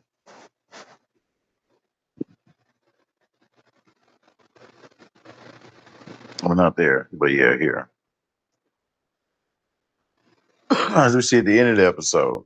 So yeah, I mean, he gets snatched up by Orman's dudes. I'm like, wow, no. Why you let yourself be captured by these motherfuckers, man? I'm like, damn it.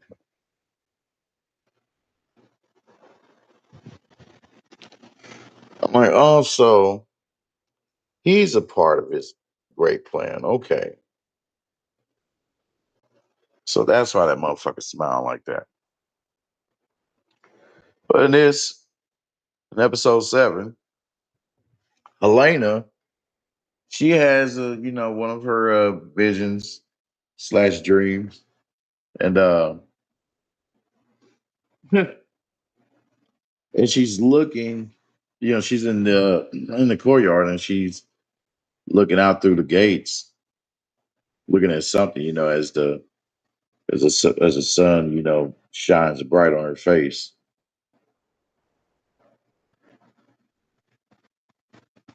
Well, I'm wondering, what is she looking at?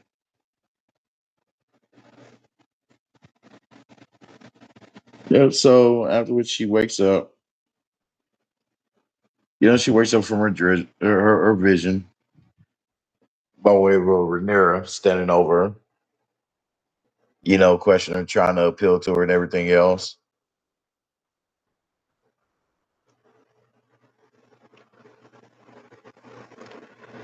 But then again, as their talk continued, she was telling her about, hey, what she is, that she's a dreamer. And, they go into that. And she started getting, high headed, more high headed when Helena, you know, barely told, barely said anything.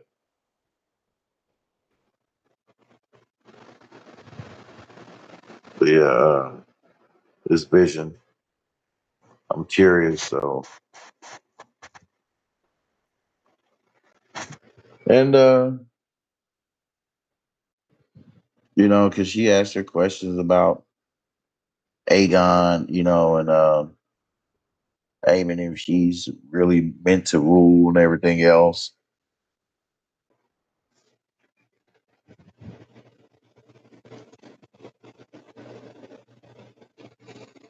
So just started like looking like she's going crazy.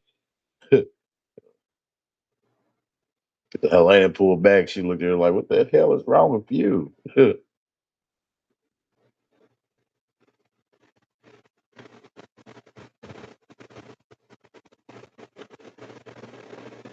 she asked her, well, what did she see in her last vision? She told her she's seen a mirror. Well, okay. Hmm. What does that mean?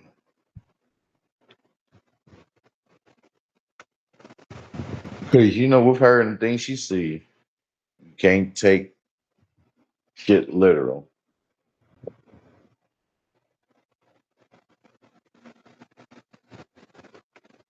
But yeah, she started getting pissed or whatever. She was like, "Hey, I may not be able to reach you or whatever, like as a sister, but as your queen, I can compel you to." Oh, come on, man.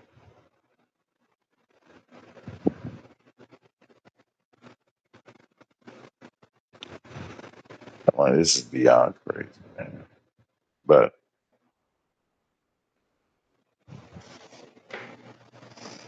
mm, on to the next thing.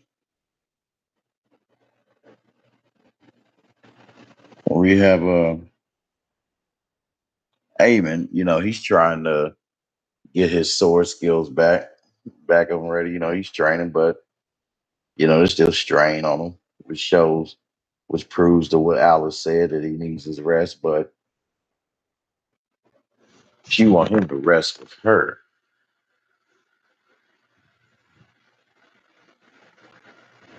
and to be raised up by her.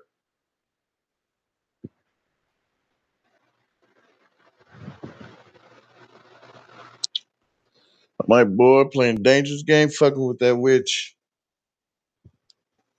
But whatever happens to this dude, to Eamon, is well deserved. So yeah.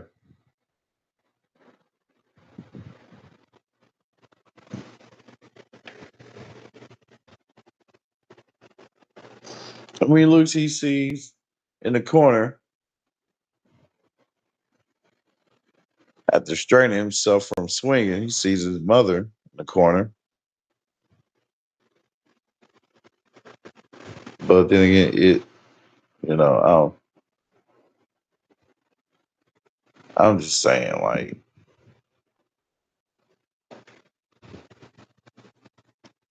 this scene was just fucked up. I'm like, wow. It's episode 7 now.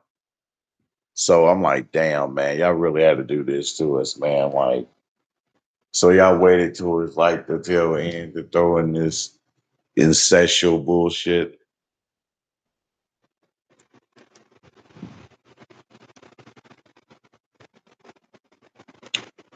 I was like, yeah, did not care for that one.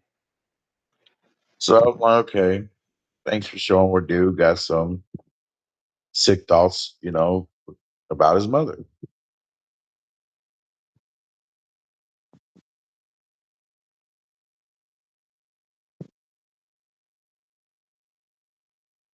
Sick shit. So yeah, he ended up having sex with her. But when he looked up, again, while being rotted,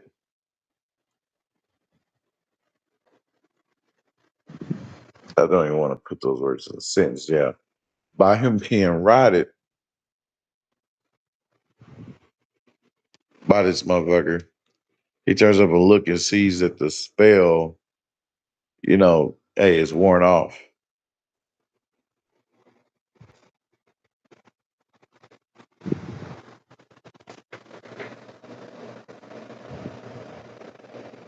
So yeah,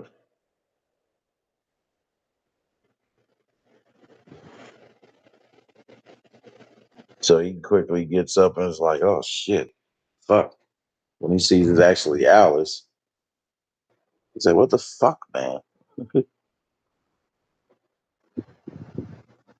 Run away because he's also pissed and embarrassed too.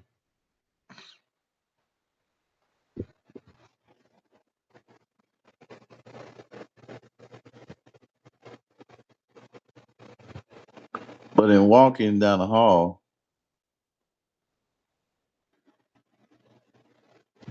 some a little ways away from from Alice's room. He sees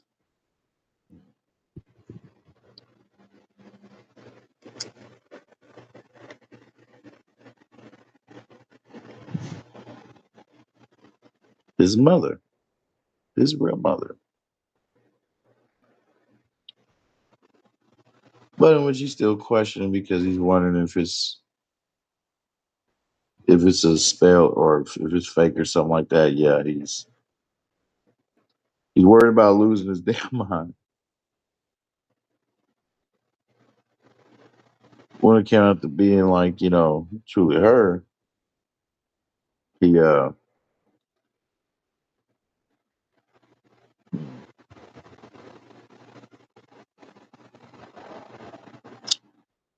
yeah. But anyway, back to this army here. The Rivermen making their way towards Tumbleton, being like, as they said in the show, being a day and a half away from arriving. And this bold motherfucker here, my boy Cregan Stark.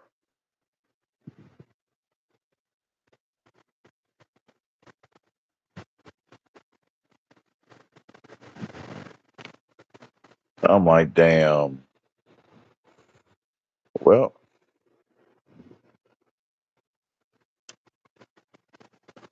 yep, that's Kristen.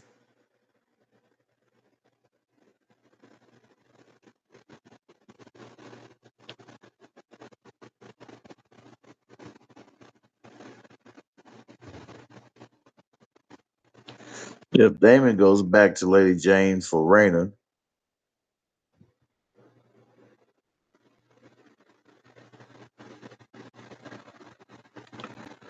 But this is where here, this is where Gwen shows up for the first time for a minute. And he tells him, hey,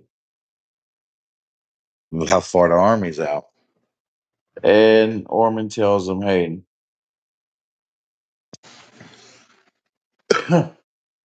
don't fret because I have a I have a plan. And Gawain's just frustrated. He's like, what the fuck is that plan? What is the plan?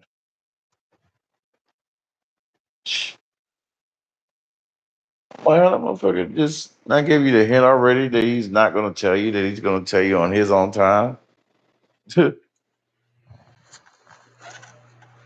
like, well, boy, what's up with motherfuckers and patience and shit?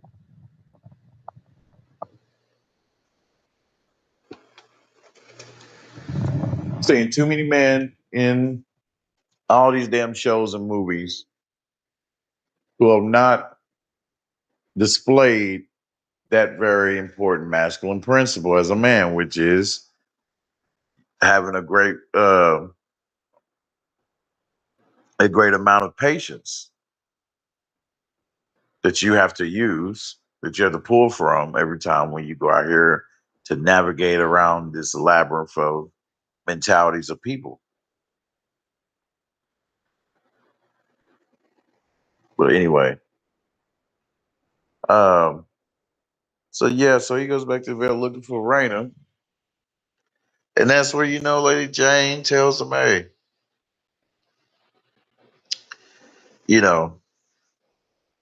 that she left.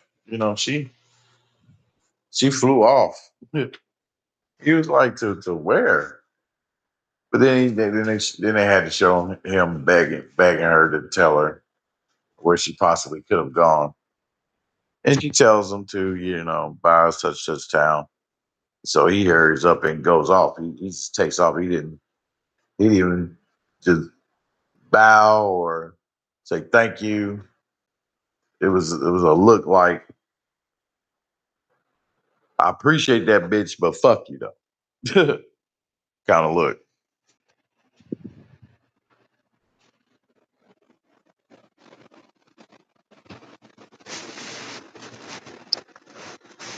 And yep, and dude, Jimmy, he's like, well, you should have just restrained her, do something, dude. To keep her from leaving, just so she can, remain protected. Because as long as she stay hidden, she could, you know, stay protected. But Lady Jane was complaining to Damon, talking about how the people, how some town folks and them, have seen sightings of her, and rumors are spreading. So you can imagine, hey, you're trying to keep something secret, and you get pissed off, which is natural for when the shit that you're trying to keep secret, it finds its way out. Yeah.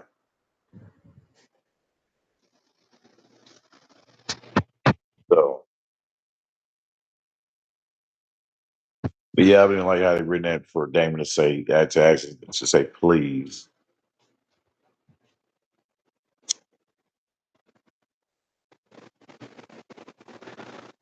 But yeah,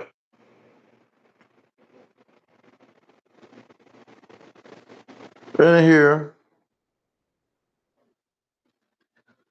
yeah, we have Bayla, Bayla and Adam, looking for, Sons of Vagar. They're still tracking him. And so in the midst of this, they're in this scene, they show them where they're talking, what I mean? But he's talking to her in his concern of wanting to see if by him being the king with consort that they can possibly be of some kind of convincing to no, no, not that. No, I'm thinking of something. No. He wants her to get them to get him and his brother to be, legitimized. So he's like, maybe you can get the queen, maybe he can get the queen, to get her ear or whatever. But Baylor's telling him like, hey, you already see my position. I'm already complaining to you about how damn it, this bitch don't want to the queen, this bitch, the queen, acting like, hey, she barely want to look at me type of shit. So he's like, so she's like telling, hey, my words ain't gonna hold no weight.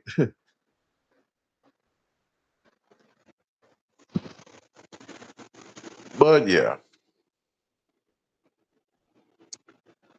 and she also breaks it down to telling him about well, revealed it to him that it was I think it was yeah by accident or whatever. She read him wrong because he had a look on his face, Adam, after she made that statement saying that, oh, yeah, yeah, oh yeah, your brother told you about me and him type of thing, and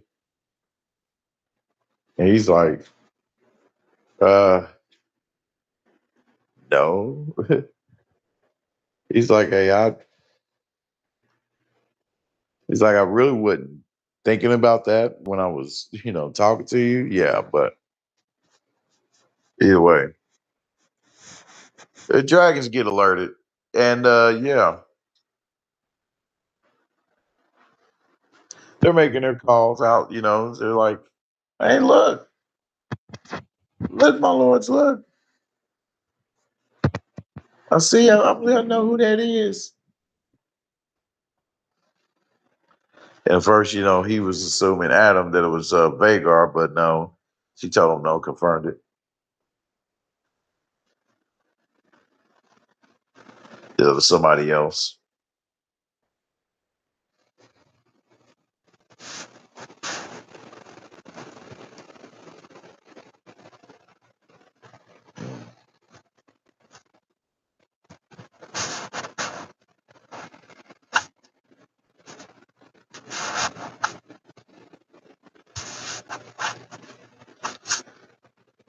Yeah.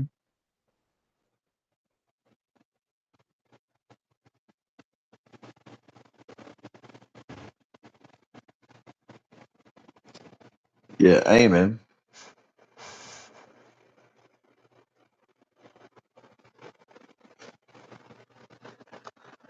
Yeah, him going about the walking with his mother, trying to sort out in his mind if it's actually her. So he grabs her, hurries up and grabs her. He's like,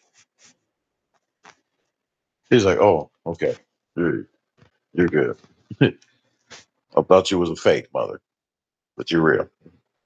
She had to look like, what the hell's wrong with you? Did I offend you?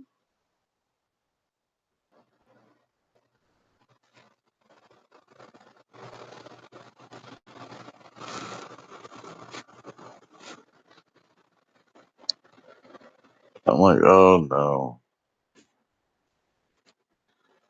I'm like, yeah, stop that incestual shit.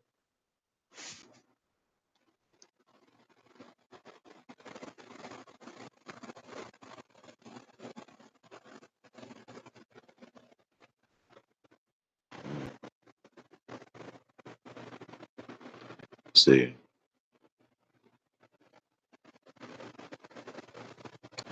let's see who pops up now. So,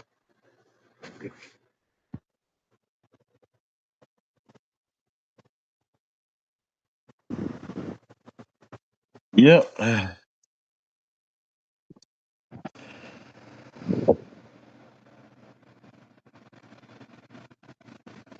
So in this scene they went to see her protector, who protected her, through the journey. So-called protector. But yeah. Because Damon, he's looking him, up and down, like, hey, just sizing him up.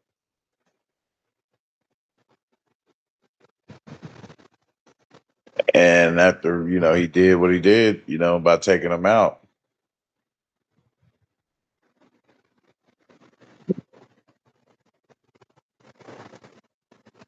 Like he said, he made a wise decision.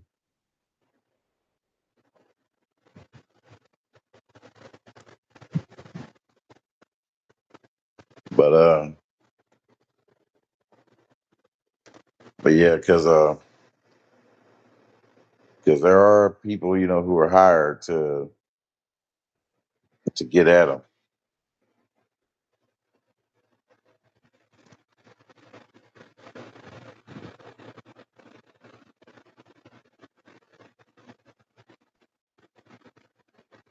So, but he tells her, she's shocked. She's like, "Oh my God, why did you do that?" He's like, "It's necessary." And yep, he was right.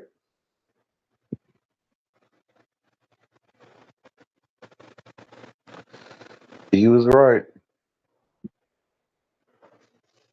So let's move along.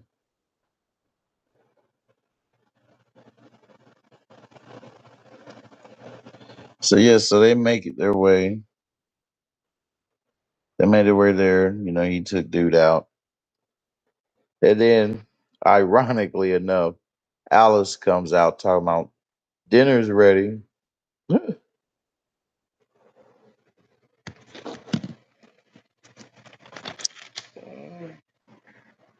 It's crazy, bitch. I'm like, bitch. When they right now, I want to eat what the fuck you eat, bitch. What the hell you cooking up? Nah, nah, bitch. You could have put some spells in the food, bitch.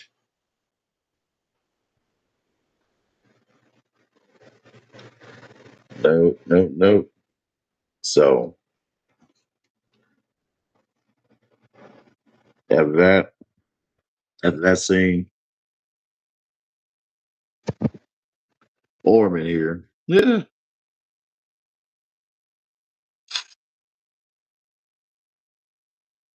They're having like their little dinner or whatever. But I'm like, okay, who's he talking to?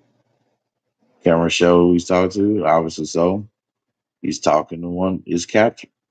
His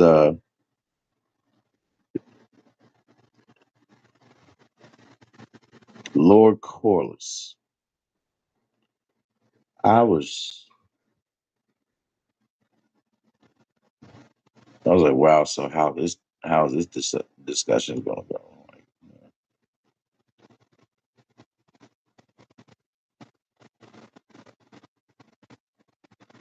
yep. And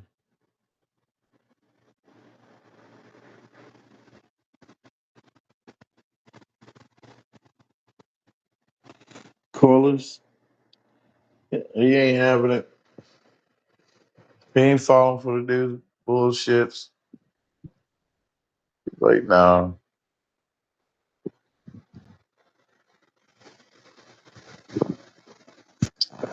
And this scene here, I was laughing.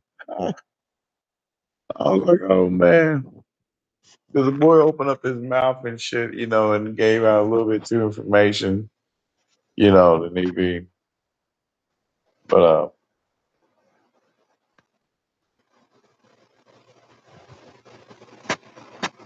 what the fuck?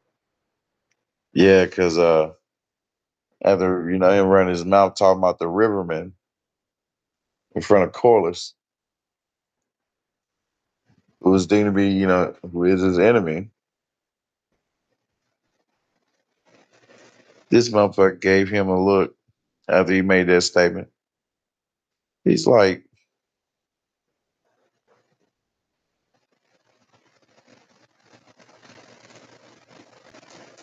he tells him, he has that look saying, shut the fuck up.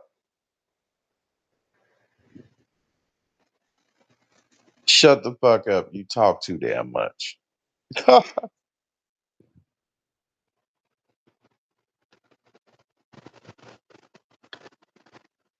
And yeah, Corliss asked himself to be excused from the table after he started talking bad about his wife.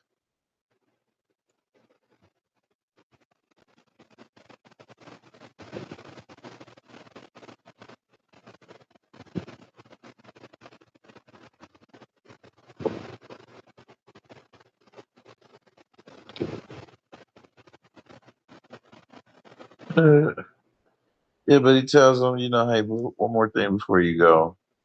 And he pulls out that knife. I'm like, okay.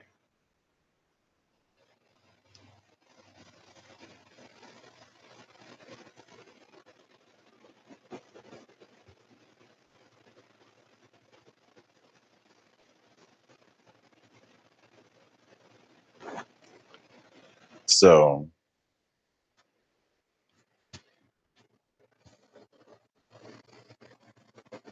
mm, let me see. Yeah, okay, here we go.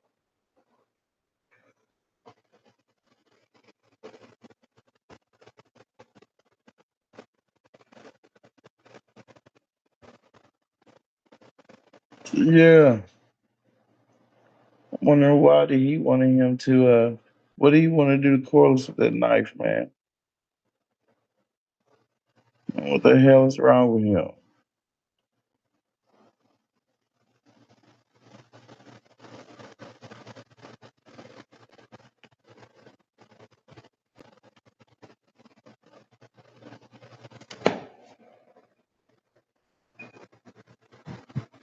Mm. Now we have the next scene where Darren's complaining to Gwen about his treatment of uh of Orman, and then basically telling him he's a madman that's trying to lead him to slaughter, which is basically what it is.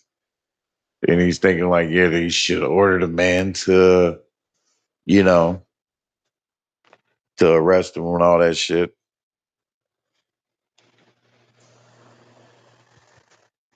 And he's basically saying, in this scene to Gwen, telling him that, hey, Rhaenyra can keep the crown, damn it. He's like, I'm good. So that leads me to believe, okay, he must be cool with just ruling Old Town. Okay.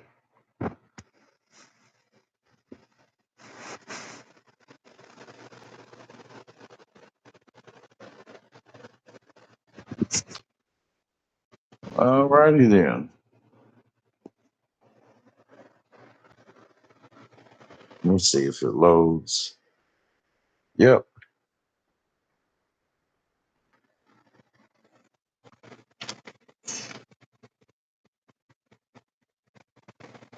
I like to go out there and said that.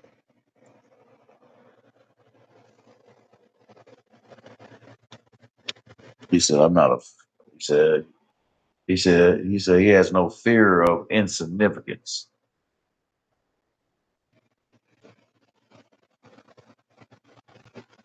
But yeah, you can see here, Sir Manderley here. Ah, in his next scene, because we're dealing with the council, they're having their little council meeting. And this is where Sir Torin is Manderley. He's complaining about how the people of the town are pissed with him because they look at him as she declared that he is the master of coin. So they want they set him up like that, to be the scapegoat, to take the brunt of it. Basically that whole particular backlash. And he recognized it too. He was pissed. But Rhaenyra, her ass looked down. She's like, well, "What do you want me to do about it?" I'm like, "Bitch." Uh, I'm like, she just.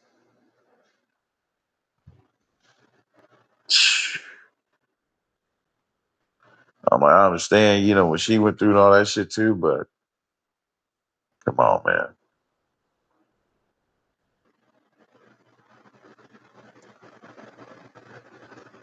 Yeah.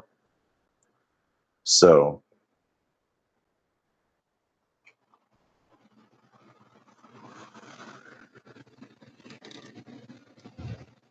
yeah. Yeah, they've been giving him hell. Uh,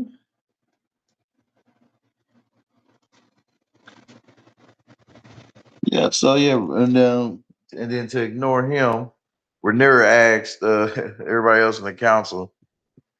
She was like, as she will inquire about the things that matter to her most in this situation. Rhaenyra asked about Damon, Corliss, and Harrenhal. And to my surprise, she chose to give Rhaenyra chose to give Harrenhal over to who her son first promised to give it to. 'Cause she was like, just take it. And a lady, she was super happy. She was like, I would do that most gladly.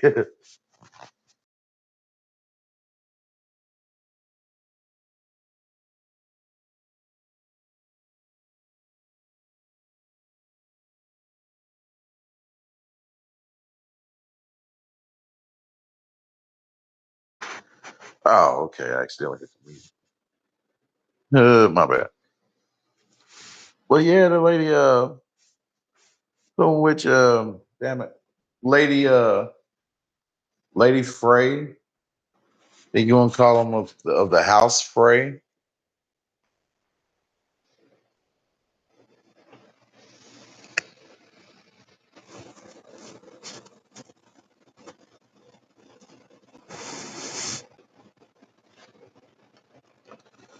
And open now. Okay, here we go. They're loading back up. Sweet.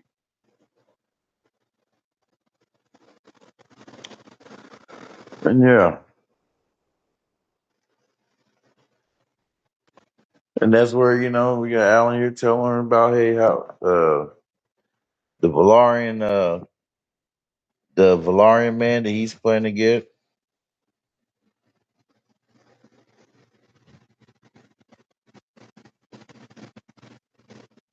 He said that the Valarian forces will be at King's Landing by tomorrow.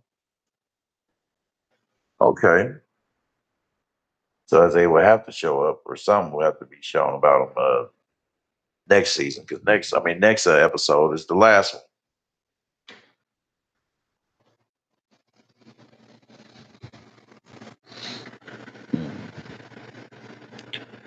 No. And then Masara tries to warn the queen too about Damon.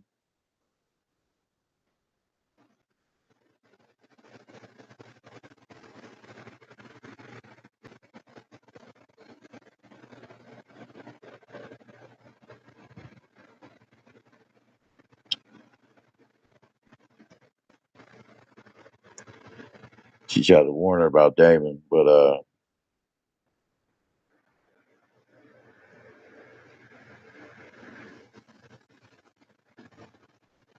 and then warning her about Damon, she tells her, she's like, well,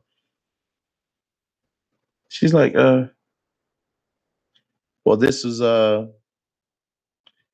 before before this, yep. So she was told by Bela and Adam that the sheep stealer, is alive and is flying with a new rider. So she was shocked. Like she was like, what the fuck? She's like, hell no.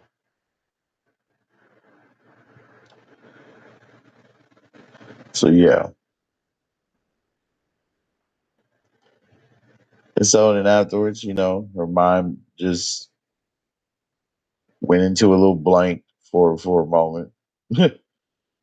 And as walking and then walking with Masaria, asked her, she tells her because she was showing reluctance of wanting to believe that there's a possibility of Damon lying to her.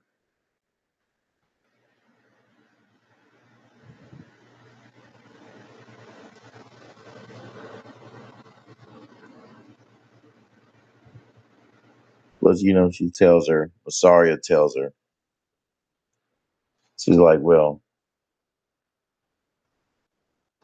she asked her, she's like, but is there anything Damon could do that you would truly not believe? But is there anything Damon could do that you would truly not believe? Well, yeah, she had to think because that motherfucker, because as she knows Damon too now, she on how wild and crazy and spontaneous that motherfucker is. Yeah. So he definitely leaned towards that shit. She was like, hey, yeah, really thinking.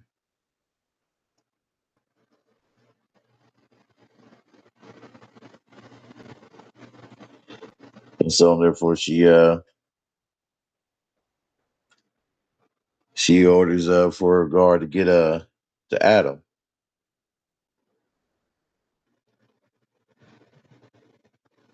Huh. Well, okay, so what's she gonna be planning on doing? Flying out. Oh, okay.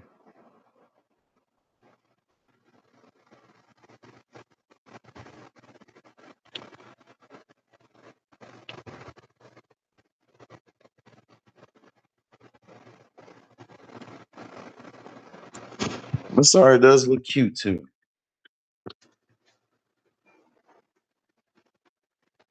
She has a nice little soothing, low, very low British accent tone. And dude, yeah, certain angles. I'm like, ooh, I'm like, girl, you look good. And last time I checked on Google, apparently, Masaria played in numerous other projects too that I didn't know about. I was like, oh, okay.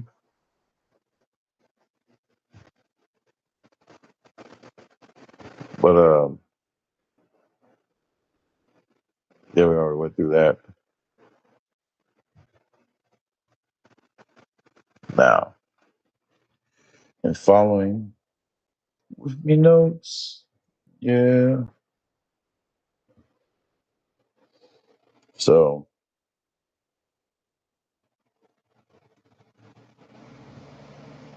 this is something else because on his way to his destination, to his chosen destination, Aegon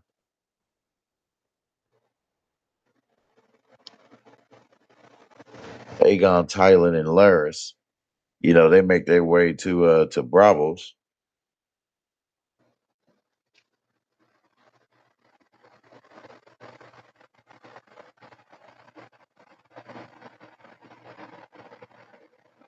You said Bravos or Essos? I believe you said Bravos, which is slash mating pool.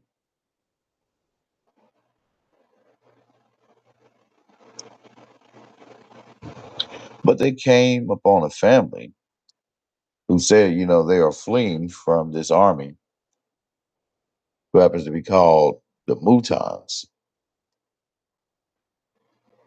I'm like, huh?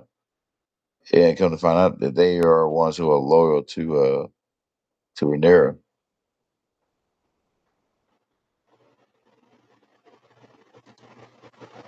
But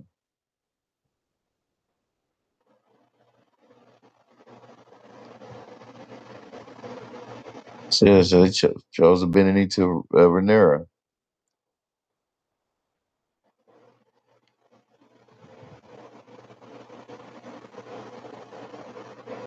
Mhm. So now we must figure out, where to go next. And it's a Casterly Rock. Mm. Let's see.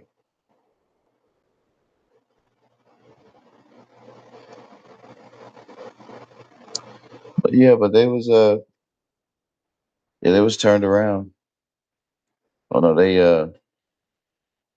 actually went further in as the town folk was running, going in the opposite direction.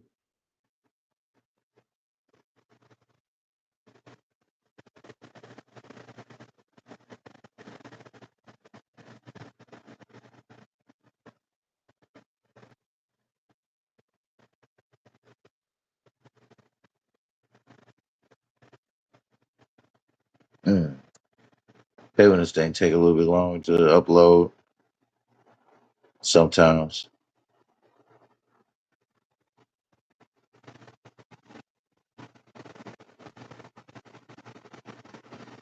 So yeah,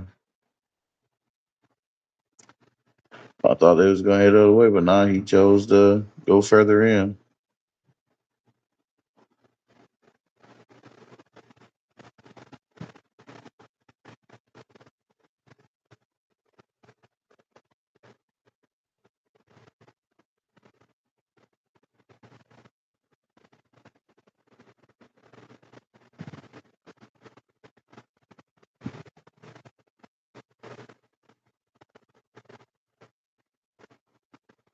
Mm.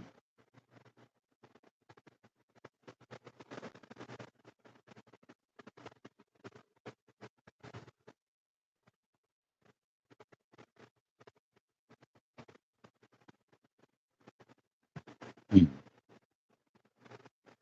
So here,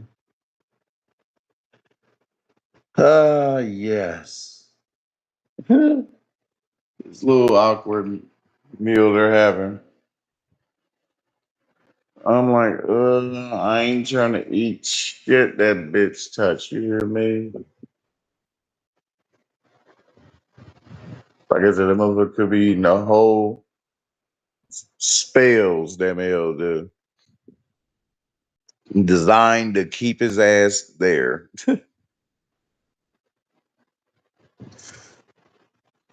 under Alice's watch.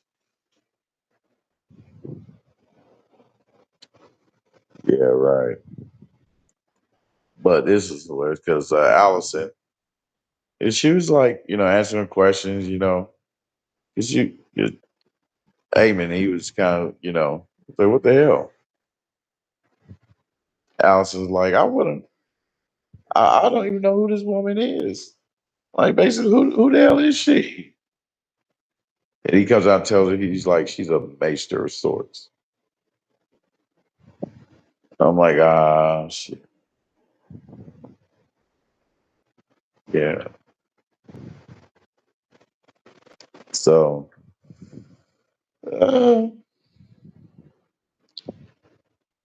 and Allison, she's kind of get a little bit upset or whatever about it. And he breaks it down to Allison, tells her, hey, we're going to start anew here in Harrenhal. I'm going to take the seat of this castle and basically become a lord and rule it by her side. So we can tell that, hey, that this shows that this is something that she long desired. As she told him too when she presented him with the eggs, telling him that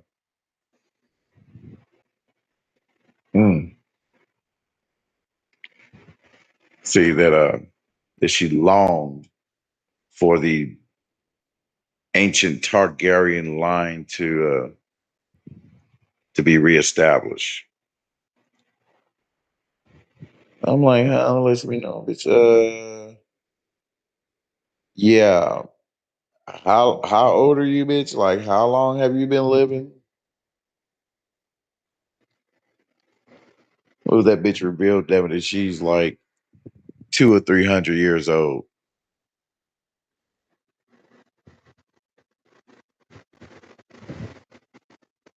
Old enough to be older than the castle itself,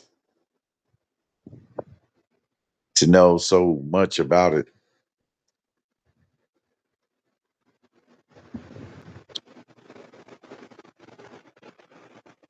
So yeah.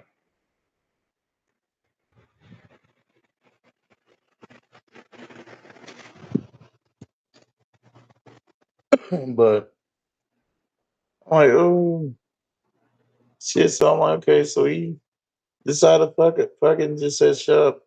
I'm gonna just shut up about it and just shack up with this witch bitch. And yeah.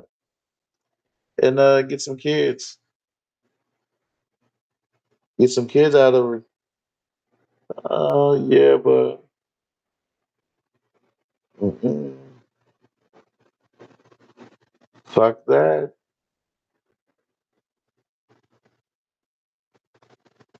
So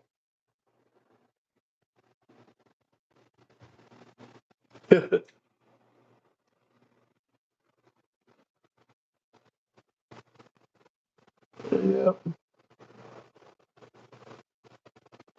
So and Alice gets up, being a little frustrated, whatever.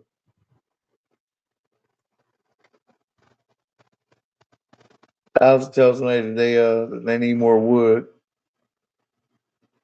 Ezra's eating, and he tossed his plate to the side, like like he's having a little kid temper tantrum.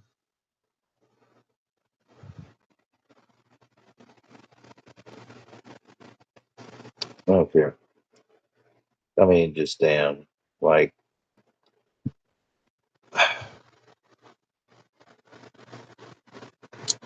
So that was their excuse. They went out there to supposedly collect some more wood, but she went out there to talk to him about his mother because she sees, as she says, that she has like some kind of like a dark cloud about her, you know, like a dark aura about her, that she means to do him evil.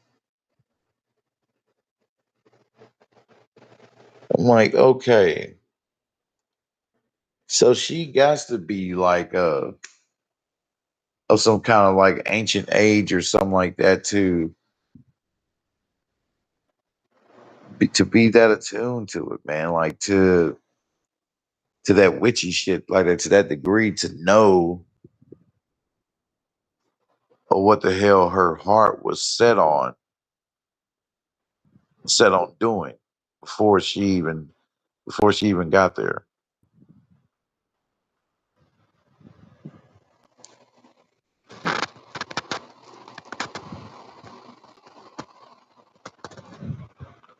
So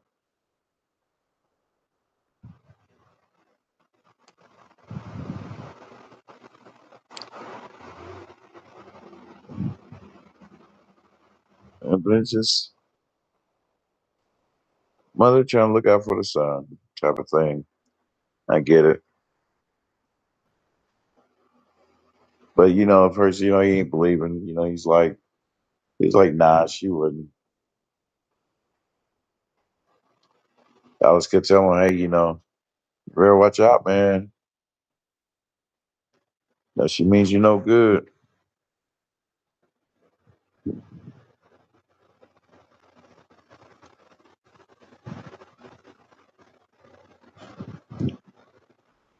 Yep. That's when I started talking.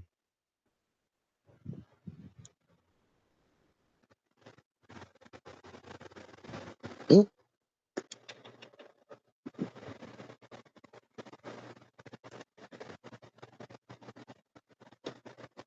No, she said there's a fog that surrounds her. And by him being willing to still, keep his mother around and trust his mother, as he expressed to Alice. She tells him, she's like, You Targaryen boys, you Targaryen boys all want the same thing, don't you? I'm like, what is that? What does she mean by that?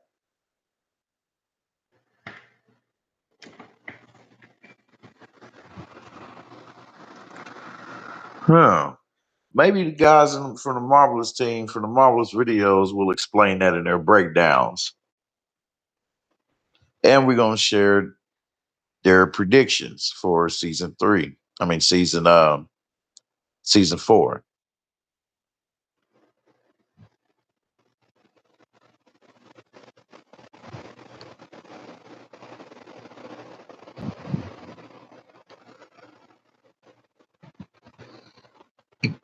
So she runs off Alice. I mean Allison runs up to the same area of this tree, this infamous tree, of where her bodyguard, was left. I'm like, damn, motherfucker left him there.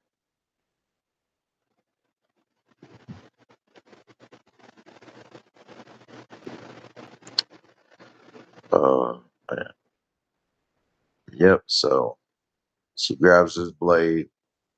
And I'm like, okay, looking, what the hell you plan on doing with this blade, girl? Hmm. Then she looked over at these flowers.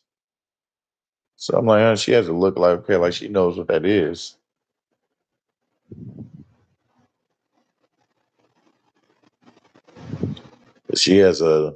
But she kept the knowledge of retained the knowledge of about plants. Uh,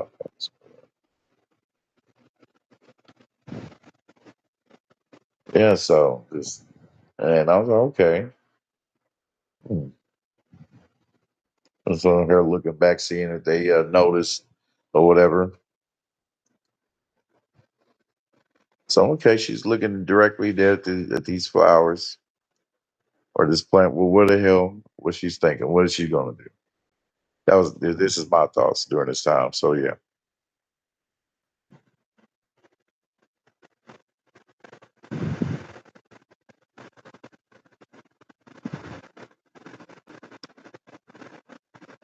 Oh damn. Let me scroll back and it took me out.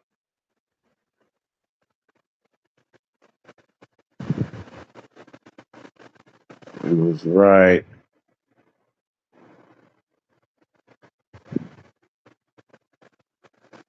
in here. Yeah, so that's the next scene. showing them Aegon, Laris, and Tylan. Just they just kept coming across a whole slew of people just running that other direction.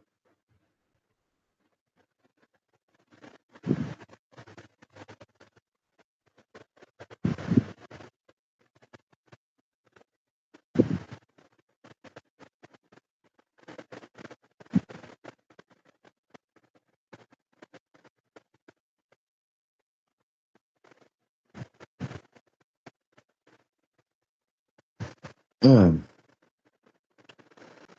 Yep. So they decided to push onward. Well, Tylan and Aegon. It was ruled out that Laris he wasn't going to be of much help in if there was a fight. But I mean, motherfucker, like because of him being crippled and all, motherfucker, even if he wasn't crippled,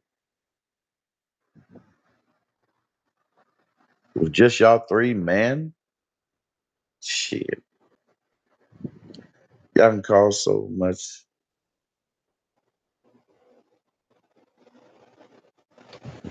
Ooh, yeah, they're gonna be slaughtered. It would have been slaughtered. Even if it was two, three, it doesn't matter. I was like, damn, motherfucker, you facing a whole army. They said it was out looking for them, in particular Lannister, Tylan Lannister, because as they are the Mutons or under Rhaenyra's rule, they are looking for him about the treasury.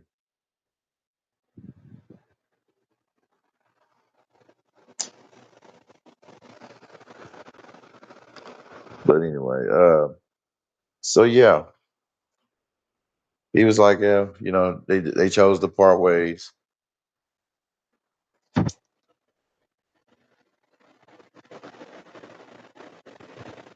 Yep, I went damn, they chose to part ways. Said fuck it. Because Aegon, he was like, yeah, I will hide no longer.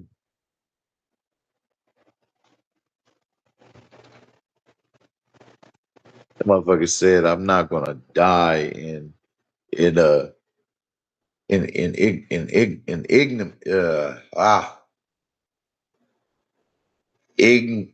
ignominy. Ignominy. He said, I'm not gonna die in ignominy. So he decided he's gonna face the army off of bravery. I'm like, okay. Well, give him points for that for bravery. For choosing to stay behind.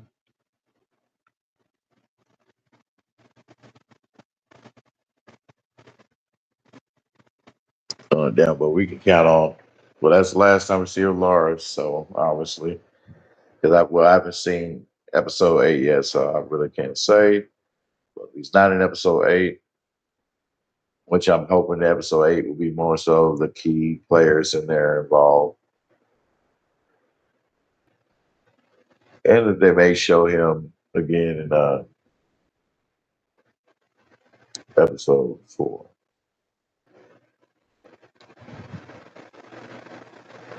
Hmm. I wonder.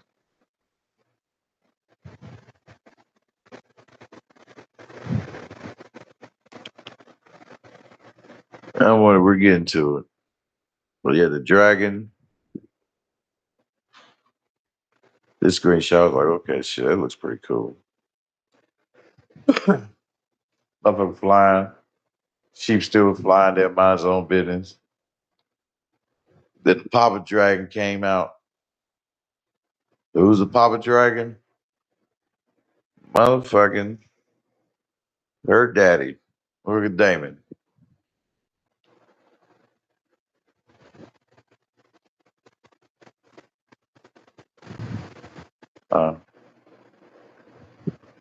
Yeah, so okay.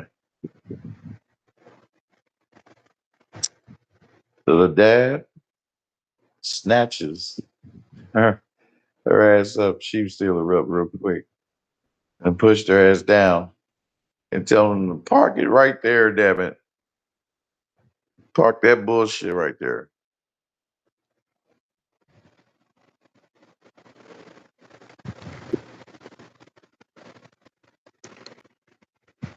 And them two Dragons boys ready to go at it. Something vicious.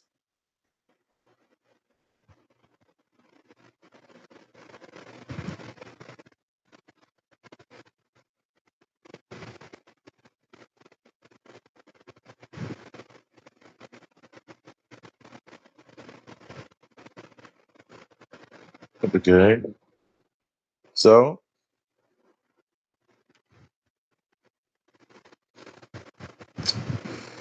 that boy ready to go. You hear me? You see him? I hope y'all can see the picture. That motherfucker corrects these boys ready to go. Chief Steeler ain't playing damn it about the protection, of his new Dragon Rider, his new lord.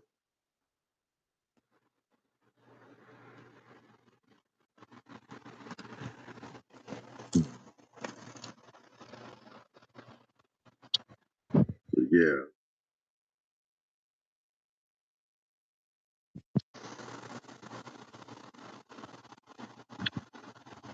Oh, that shit there, man.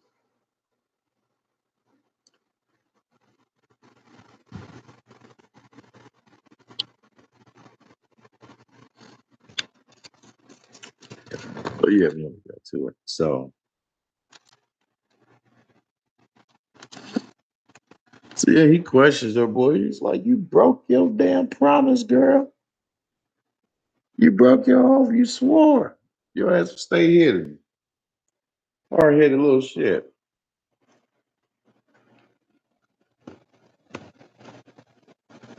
And she's like, "No, I couldn't. I just..." And he's still trying to hey, help her out, even though in the midst of they talking shit, they realize that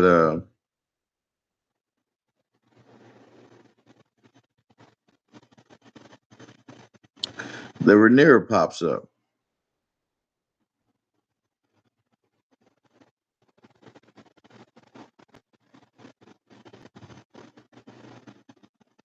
That's them basically both trying to calm down both of their dragons.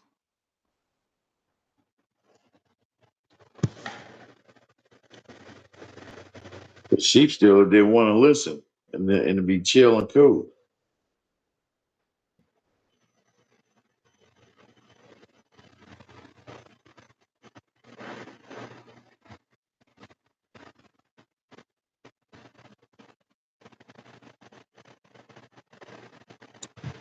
So yeah, I'm here.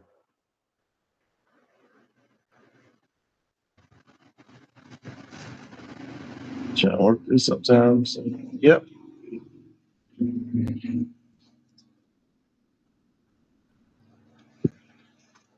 On the patio, by the way. Chilling, talking to you guys. Excited to go over this with you brothers. This dragon battle.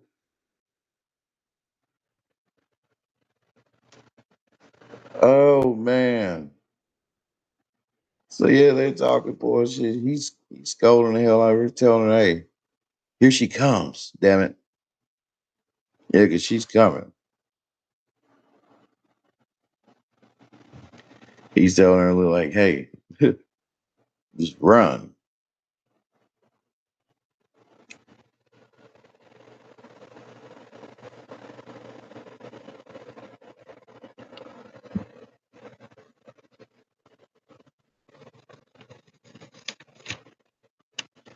But but before then, though, Damon was trying to work with her, to get Vagar taken down because, as she said, she wanted to use Baylor, not Baylor, but Raina wanted to use that opportunity to give her some kind of forgiveness or redemption with with Rhaenyra.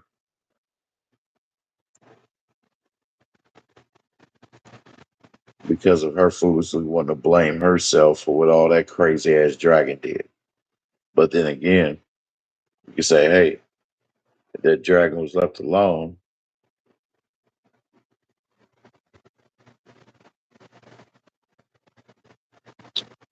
yeah. Mm. So he's like, yeah, we can fight Vagar together. It's me and you. I'm like, both of y'all sit your asses down. You motherfuckers know good and damn well you're gonna need about fucking 4 dragons to take that big motherfucker out. 4 decent sized dragons, you hear me?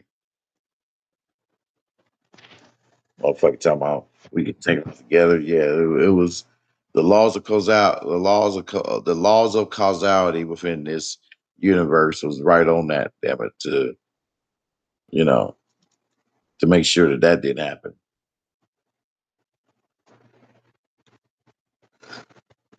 So yeah, Rhaenyra Adams showed up, and yep, as see,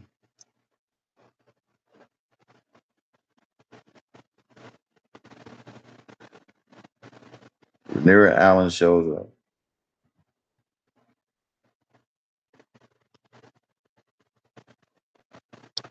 So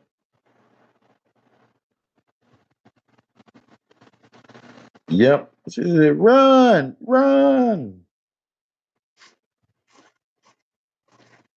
But I was kind of hoping for her ass to escape too. I'm like, damn, I hope your ass get away and hide from this motherfucker. And then, when they got there, as soon as they arrived, Rhaenyra orders him to real quick to like go, just go get her. I'm like, damn, bitch.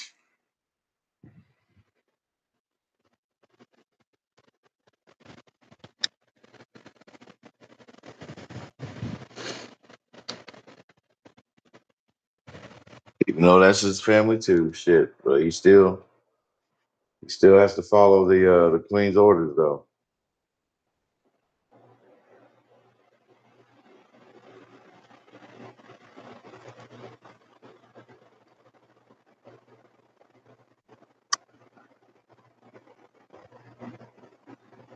But yeah, she gets caught.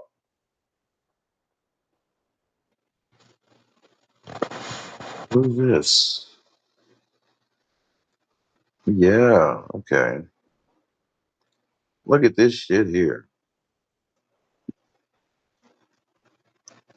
The beautiful sight. So yep. So now you got three, three dragon battle right now.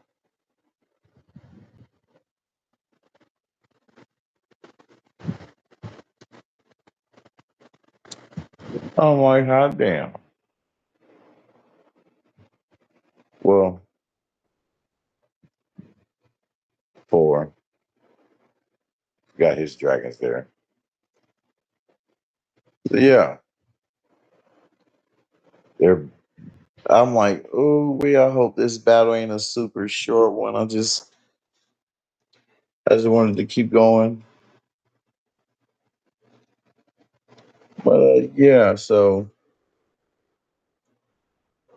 uh,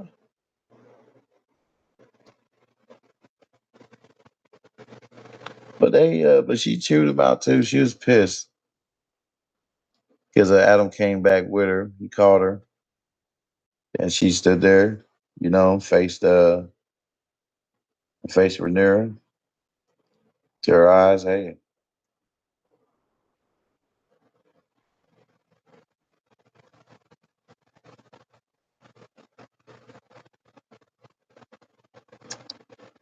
yeah. So I was just thinking about something else.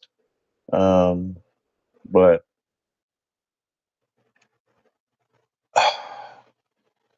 Brandon Neal's before, just ready to face her fate, whatever it is, but but to plead with her too.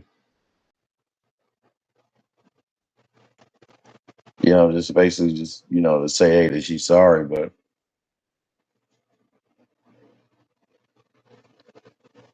uh not long after that, the dragon fight begins because as Rhaenyra started making her way, like as in, she's, trying to approach her, even with her being kneeled down, that triggered Sheep Stealer.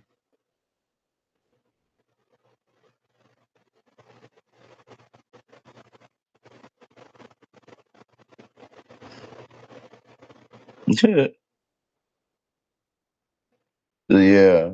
Um, this dragon fight, man, I was like, damn, it's something else. Like I was kind of like rooting for Chief Stealer a little bit, but even though I know he's responsible for it and part of responsible for Jason's death, but I was still like, come on, man, that's fucking overkill, man. Like, three dragons against one who is nowhere near as big, motherfucker, as uh Vagar. Like I said, keep in mind, I said four motherfuckers, four decent sized ones to take that motherfucker out. All right, because shit, what? No, and you mean tell me three may do the job? Nah,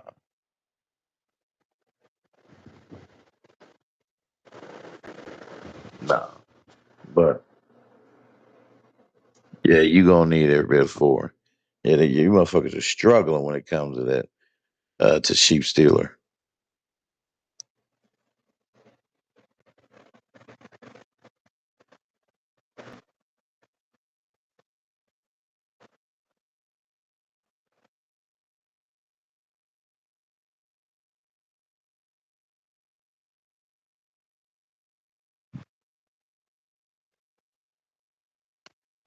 But yeah, so this battle, dude. Oh man, I'm not gonna talk about like he was getting stomped. You know what I mean? Like I totally stomped out them. He was fighting back. Sheep Stealer's ass was fighting back a little bit.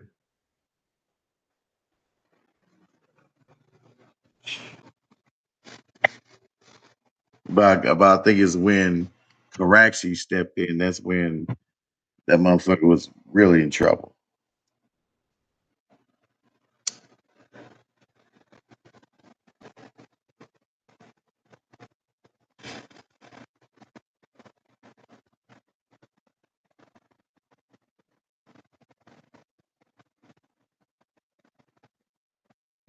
Wow. Yeah, and I do remember that. Yeah, and while they're fucking battling, and Damon, he's on his dragon. This motherfucker gets knocked off of his damn dragon. That motherfucking sheep stealer whipped his tail around like on some Godzilla shit.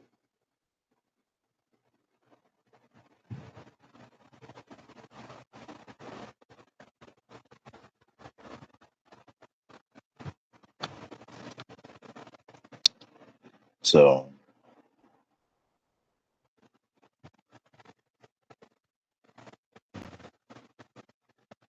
yeah. So after damn that, but yeah, after he got knocked off,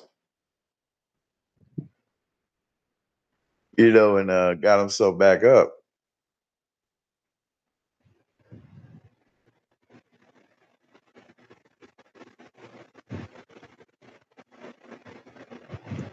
I'm gonna just go through all the pictures.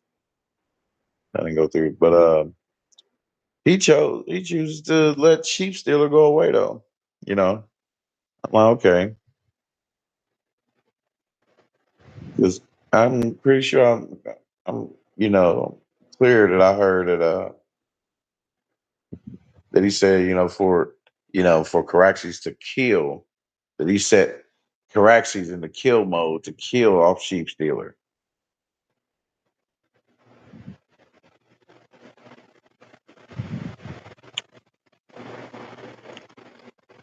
But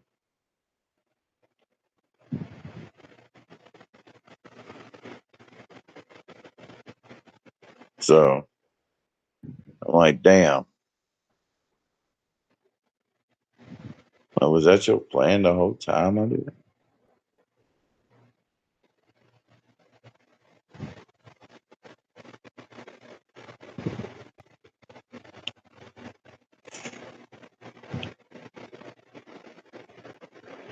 That bitch popped up there, boy, was ready.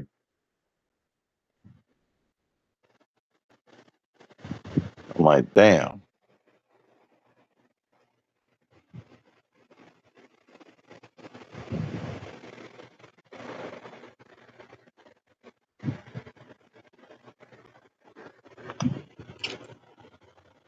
Yep.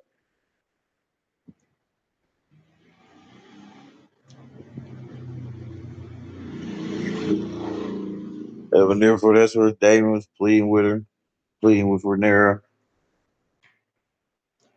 for Rhaenyra's life, you know, the spare her life type of shit. And to see that, hey, you know, that she was basically doing it just try to prove herself, you know, which is all in truth, but still, you know, she disobeyed orders, man. Well, like 2 or 3 times.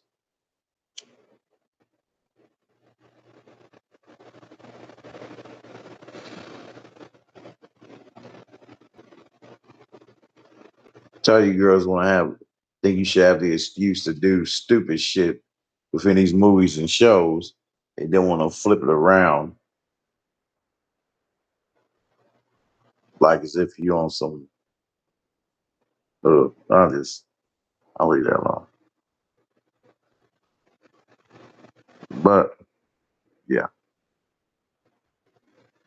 I noticed too that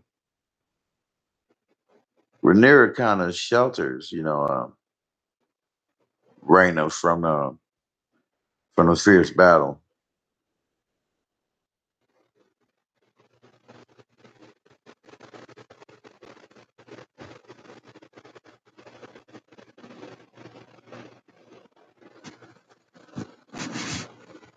So, mm. So I'm like, okay.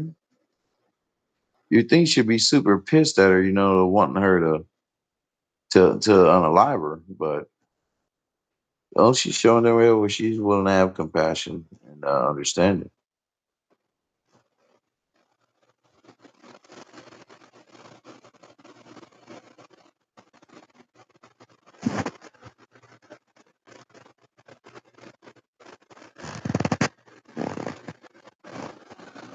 Boy, damn it, boy. Yes, Sheep Stealer was kind of getting fucked up a little bit. And then when they managed to escape, uh, Chris, but sorry. Um, hmm, um, I was thinking of something, but now yeah, they were watching shit up close. One of your dragons and they fight motherfuckers, but damn, why y'all gotta be that damn close? Man, 4 dragons fighting, bitch.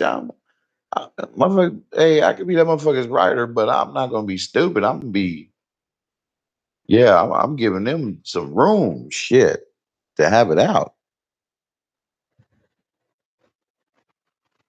And shout out to Sheep Stealer for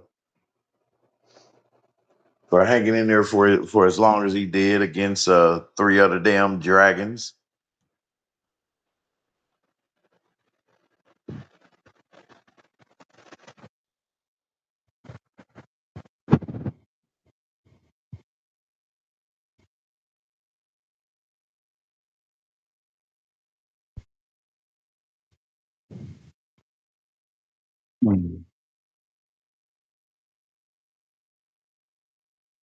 Yeah, so where's she on down there? Yeah, you see them when they got had sheep stealer pinned down, man. Sheep stealer, crying out to Raina because that connection they built. Like, damn, that's fucked up. This motherfucker going down.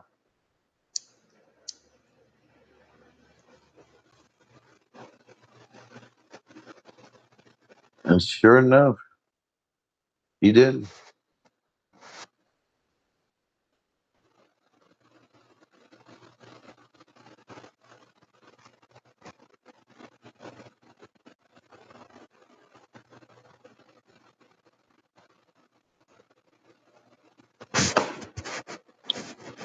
So,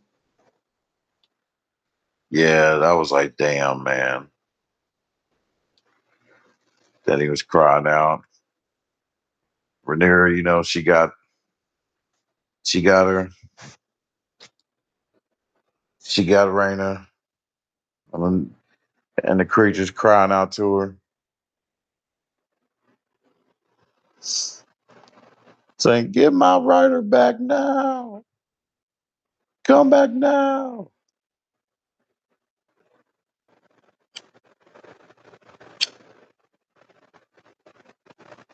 And so, keep in mind, Raina wasn't there for for the last bit uh,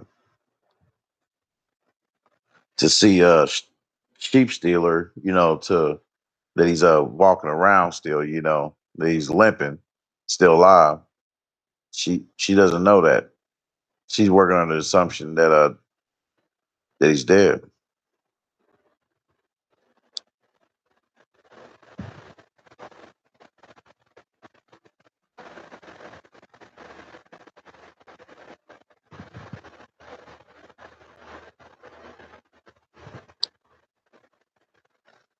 Yep. So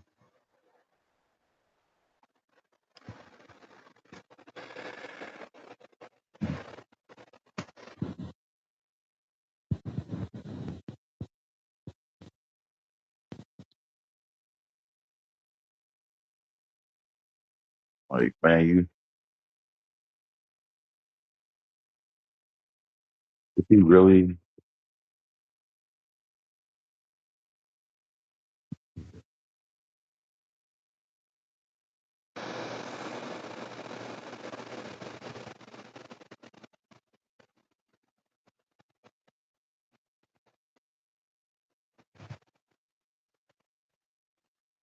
uh,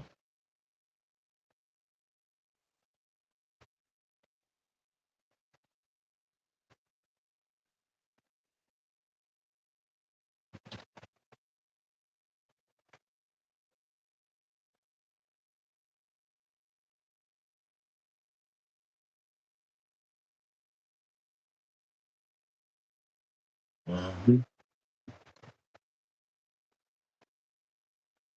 Motherfucker. That was a cool picture right there. Showing the closeness between him and his dragon.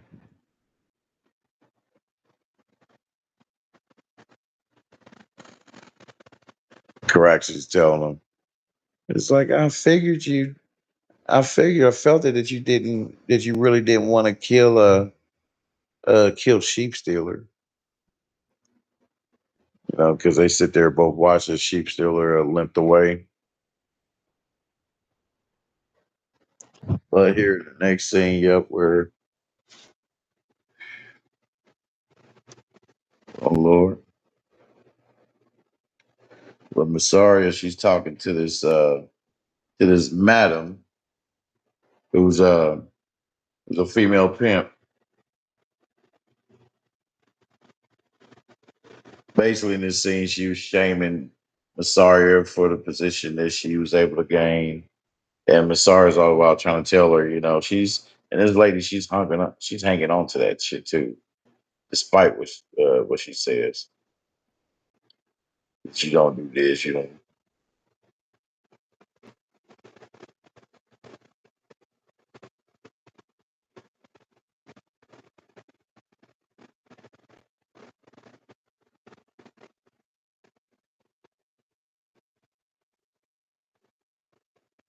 Yeah.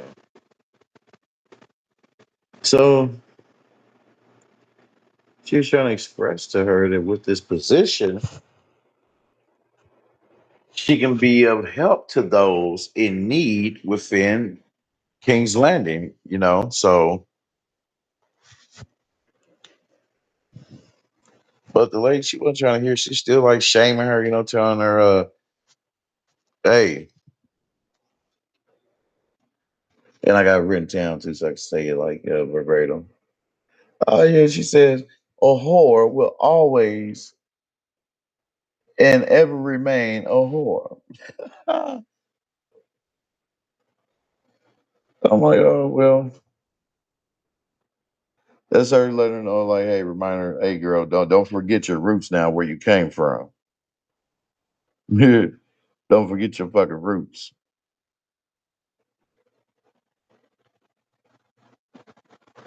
Shaming, like, you know, she's like, okay, you know, this was a mistake, you know, and just send her ass back.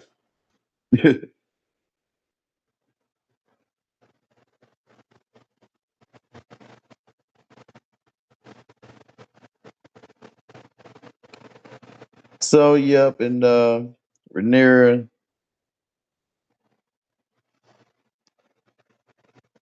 Rhaenyra, and Rhaenyra, Baylor,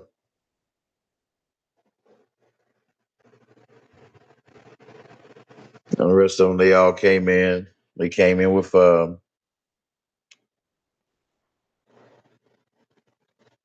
know, with their dragons and with Rhaena.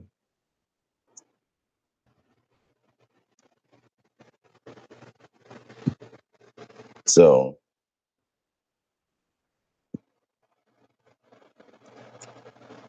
I'm like, damn it, boy, I thought it was cool. But Rhaenyra orders for Rhaena to order the guards to take Rhaena to a room.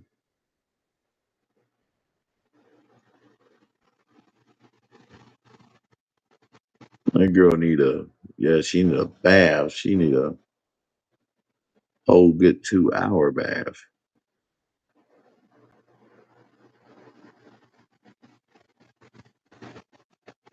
Like, damn, boy, I know you got you funky in the motherfucking show. But yeah,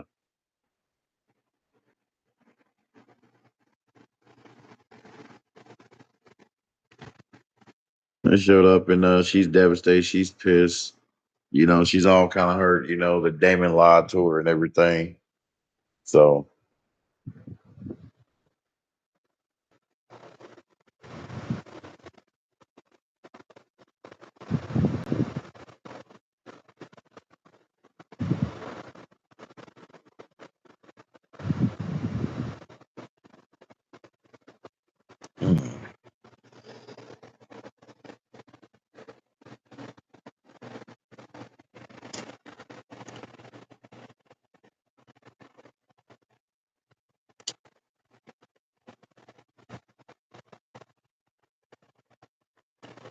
yeah. And here Allison gives our boy that drink, a special drink. I'm like, okay, she came in with 2 cups. Yeah, we audience girl, we see, we know what you're about. Damn it.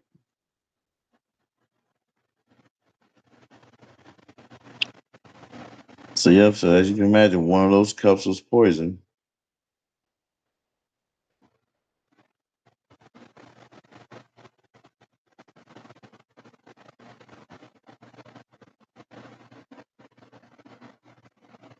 Mm. Oh, there we go.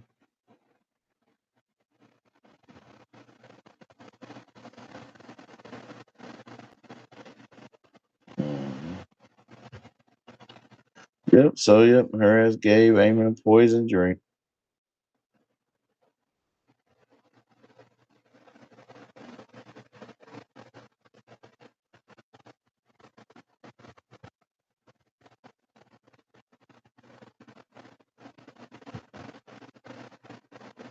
Mm,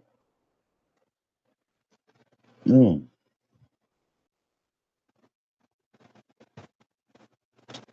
Yep, still here. So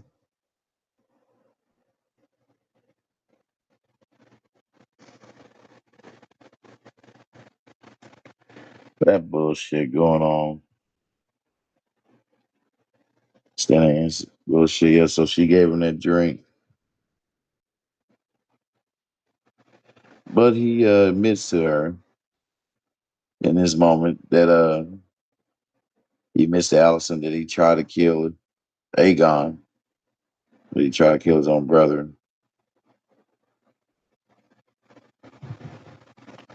I think he broke out in tears.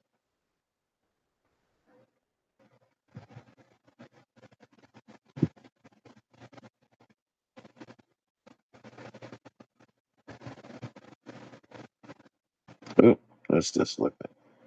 So yeah. And hmm, let's see how. Yep. So he breaks it down to her by about what Raina was trying to do, and that basically, after that, it was no fault really that much of her own, but she was the one that steered Sheep Stealer in that direction.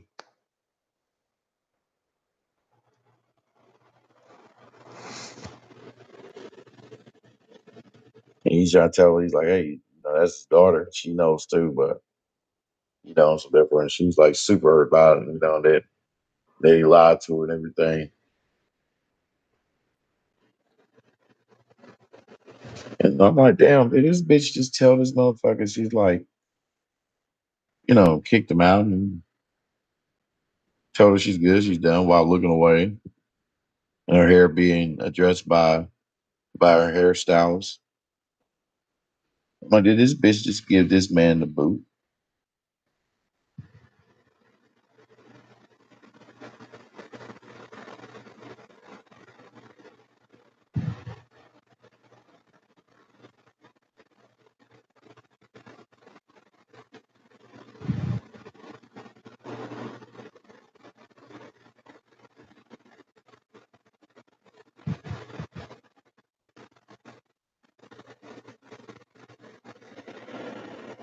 Yep. So it's just, man, I was just thinking, dude, I like how they pull you in into where, you can't just totally fall on just one side, and it's like it forces you to fall into this middle ground, of understanding both sides during like certain situations within the Game of Thrones universe and other shows that's similar to that. Damn, man, but would have been avoided, and Jason would have still been living if that bitch would have, hey, followed orders. Damn it,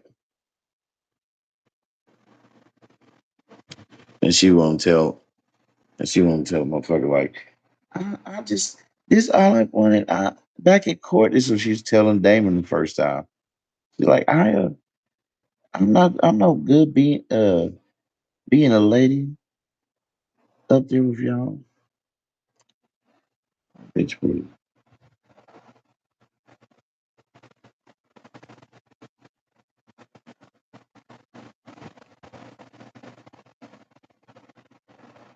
And this bitch send you to the couch, turn her nose up and in a way. Motherfucker.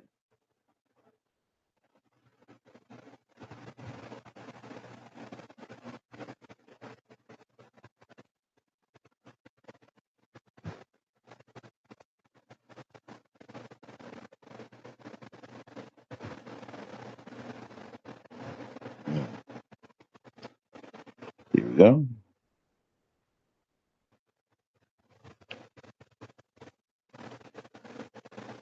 Yep. So you see her there,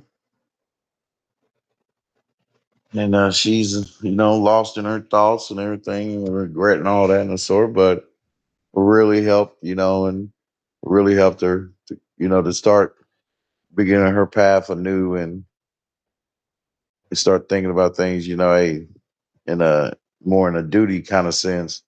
Her sister comes in, Bayla.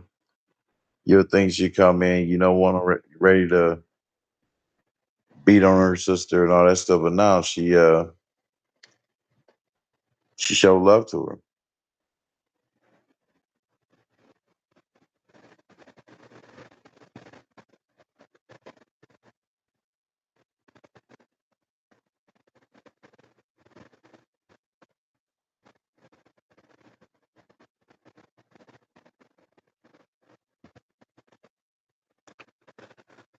Yep,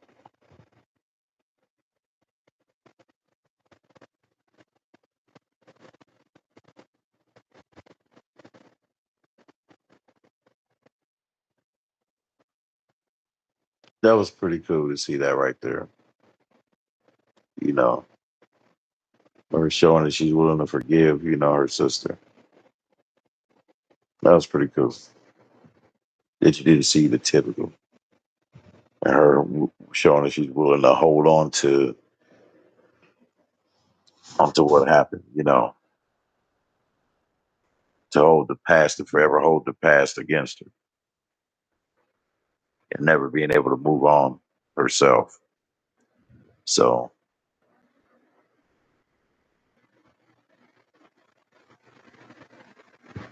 that's really awesome right there.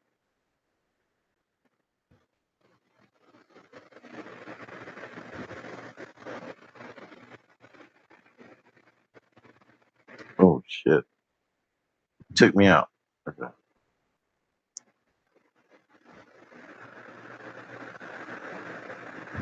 Yeah. Okay. Yeah.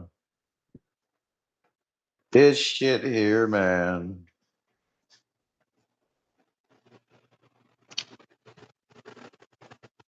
Oh. Corliss's finger was given in a box to Alan as he was just coming in, being finished with his duties. Dude told him, the messenger told him, I was told to get this to you. I'm like, oh damn, so that means Osmond knows. I mean, Orman knows who Corliss's kids are.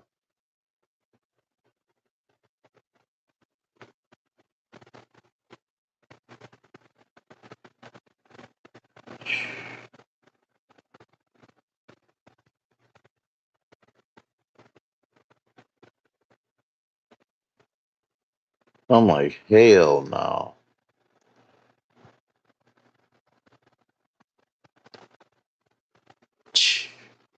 So that's what Orman meant.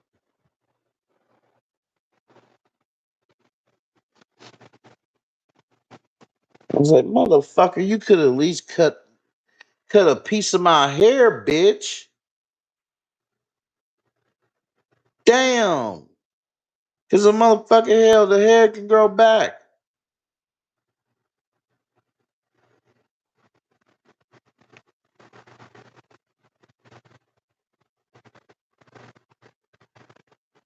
Mm.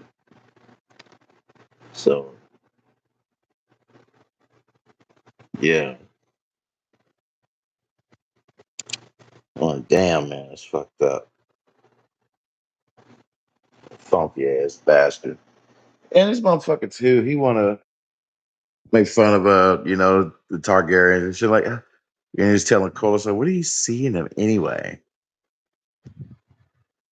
Just like with this old ew disgusting look. I'm like, yeah, the shit they showed you. I mean, as demonstrably justified, but best believe this. Um, you high tower motherfuckers ain't no good either.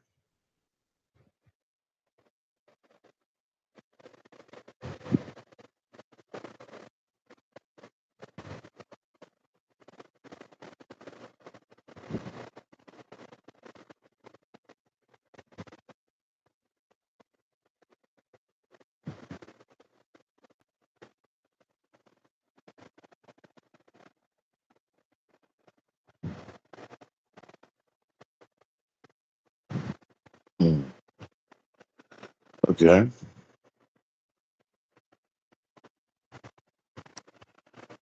So yeah, one-eyed Eamon comes in her shop, Alice's shop, hobbling in there, stumbling because of the poison. So this motherfucker passes out. He's in Alice. She ain't pity your ass, motherfucker. That bitch straight up, she's getting fed up with your ass. She straight up called you an idiot.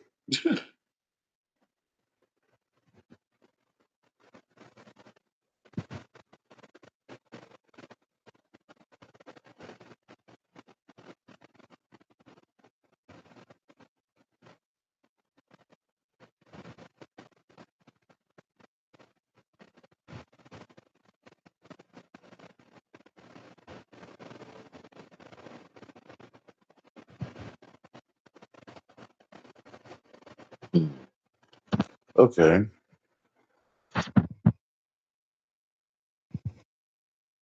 All right. The motherfucker fell off. I'm like, all right, so I wonder what condition is he gonna be in this next episode I'm gonna be checking out today. And like I said, it shall not take as long, damn it. No. Like I said, I had technical issues, I had to get a new device, so I'm good. But yeah.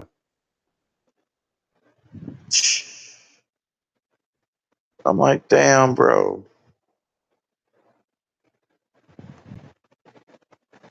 I'm like, man, you let her get your ass.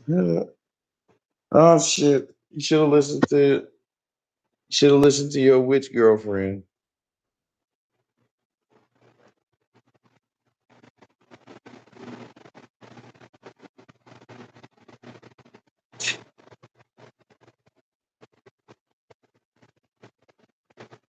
Yep. And we see this one, Allison run away.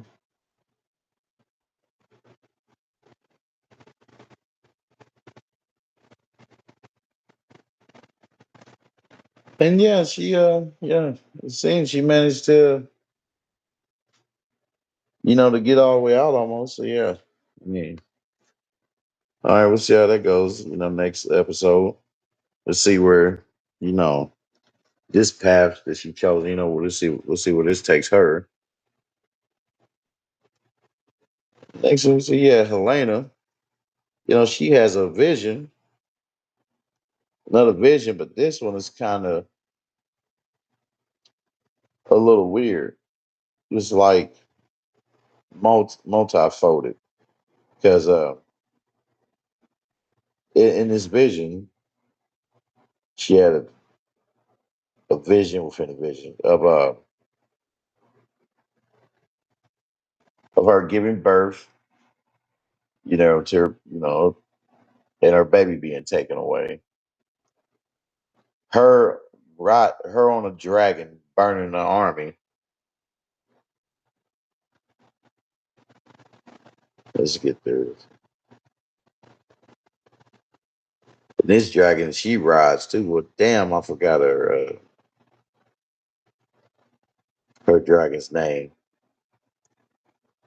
I want to say that is. I think she said it too. That the dragon's name is It has to be Drainfire. Yeah, it has to be. Okay.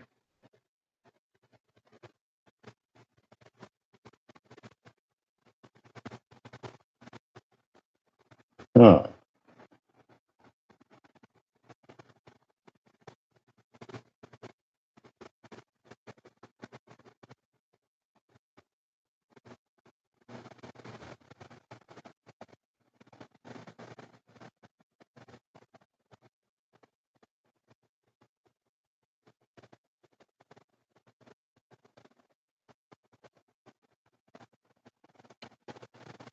Yeah.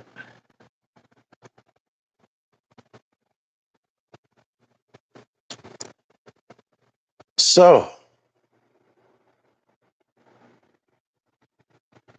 but yeah. This army, I mean,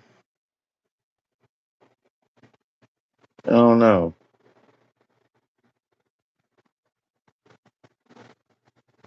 But Aegon, we know he's about to face his army in this episode. See what they say.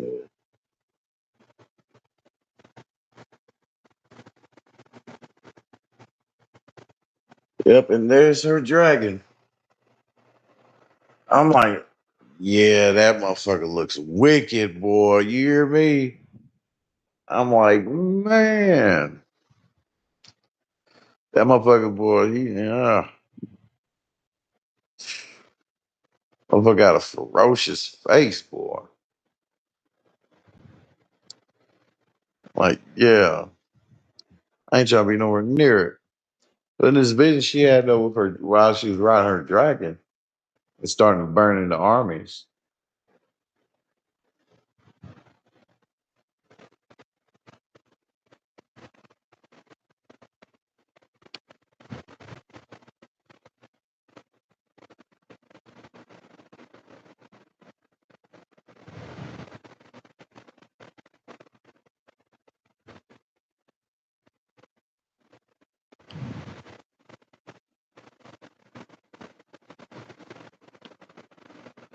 Dude. But yeah, do y'all dig this? I mean, what do y'all think? I was sitting back just admiring, looking at the picture, details and everything. Oh yeah, especially man when I had this on the big screen too. Yeah, boy, I was like, yeah, I had it paused. I was looking. This, yeah, I was like, yeah, I like how they did these dragons. Bravo, bravo to that. Salute.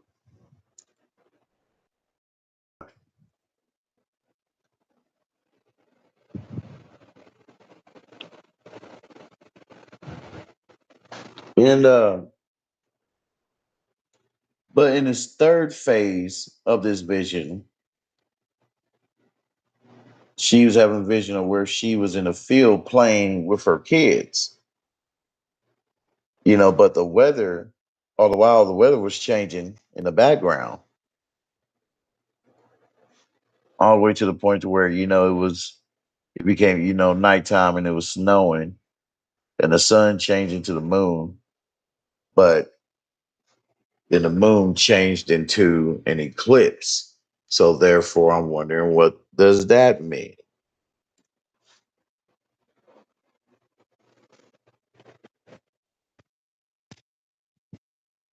Not being funny, whatever. Like I already know the answer, and I don't. I'm literally like asking that question. Like, damn, what does that mean? This like whole vision was the war part was to show her that hey, that war was inevitable, that she's going to get in the fight anyway.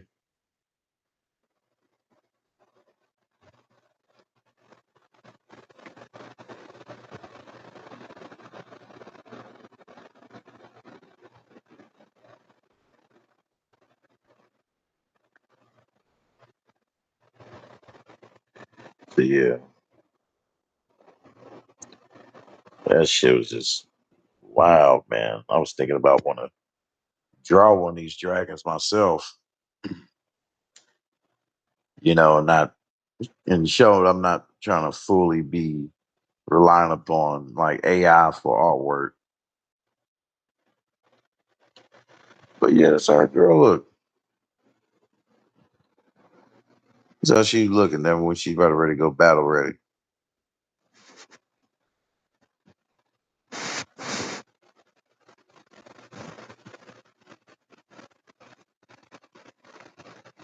And you see, sun's out. She got her kids, whatever. Now this time it's dark, so you see the eclipse in the back. I'm like, damn, Helena, what does that mean?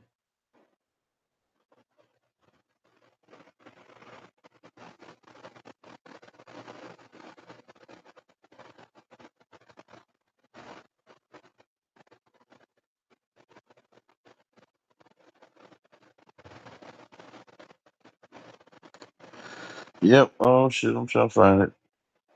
My highlights in my thumbnails,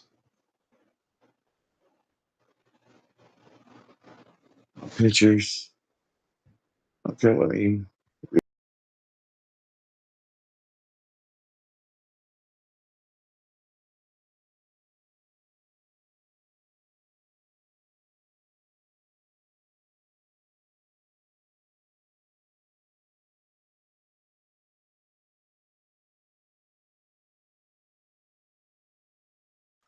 Okay, I'm back.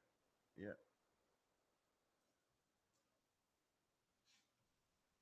No way to tell end of the episode, but I just want to get it. I want to do this just right. I want to end it right. Okay.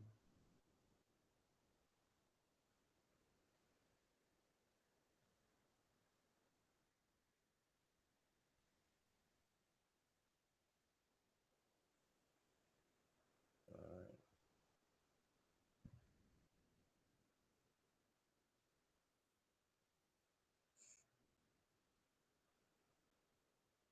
Man, I like dragons.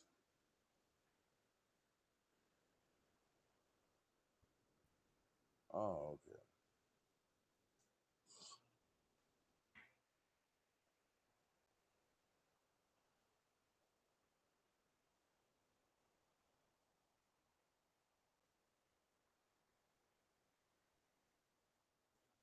Yeah, that's tell. Yeah, she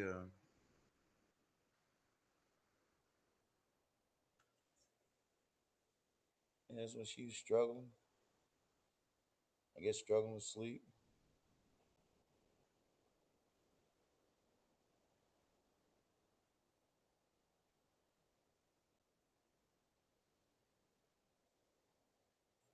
And then yeah, in this scene, the little sexual scene where Masaria comes in and sweet talks with Rhaenyra into sleeping with her basically.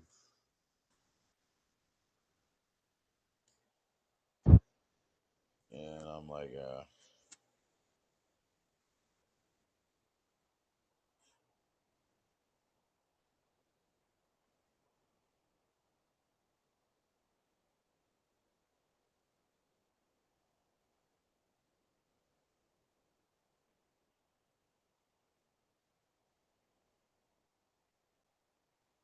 mm, okay. Waiting for it to load. Yep, we good. There we go. Had to wait for a minute.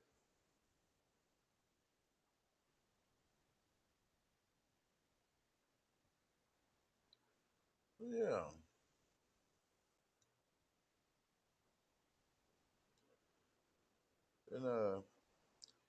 And Aegon in Thailand was about to die by the army.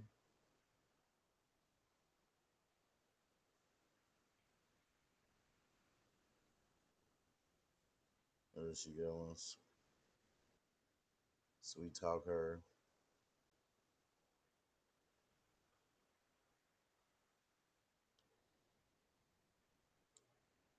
Yeah, I can have that lesbo shit.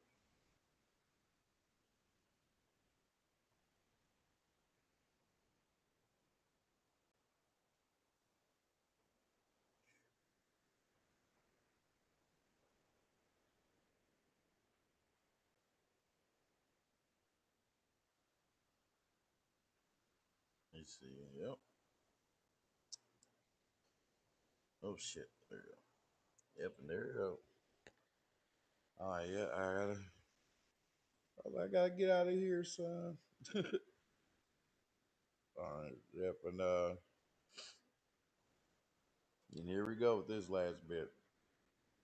Yeah. So they chose to make camp. You know, what I mean, they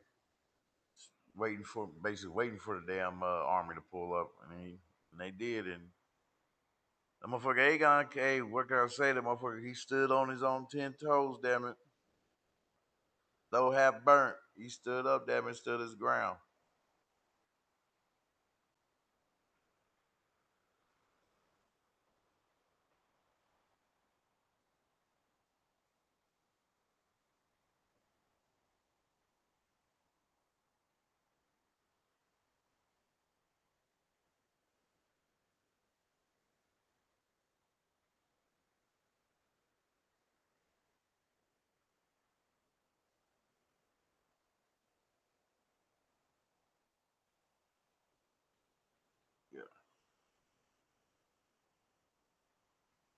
And I gotta say, I was surprised. I was a little surprised, but it was. I kind of like since the hint too. The hint was there, you know that that as he stood on his own 10, man, and gave his speech, hey, talking about, I'm Aegon King, the Andals and all that shit. Yeah, so and, and grabbed his sword and shit, hey, I was about ready, to go in a fight with these motherfuckers. And the dude who's leading that charge of the Mutons, he was slick someone trying to mock Aegon or whatever until they end up seeing what was behind him.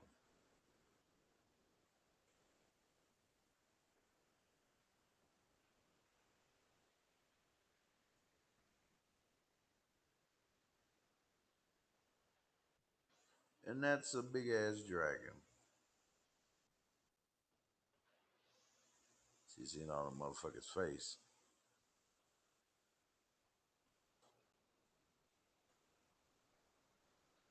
So,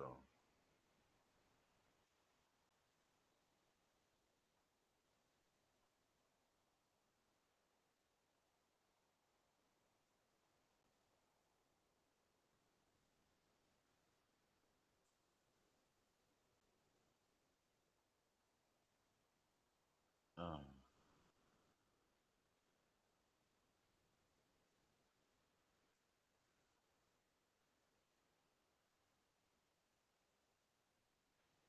the motherfucker turned around and said, Sunfire? Oh boy. So his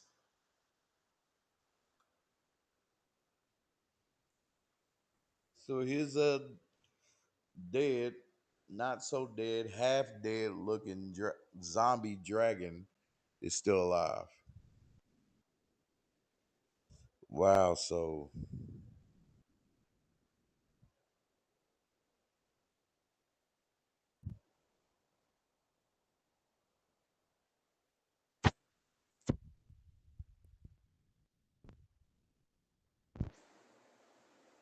yeah. And the motherfucker's like, oh, I can't do the damn dragon sound. Try to do the dragon sound. But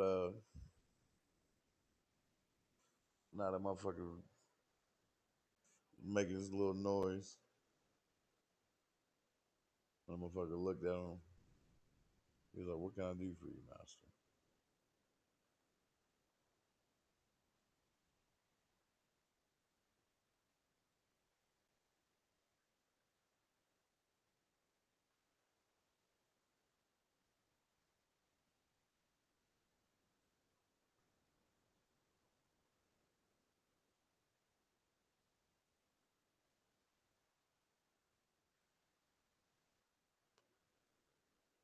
Yep. And he yells out Dracarys on that ass.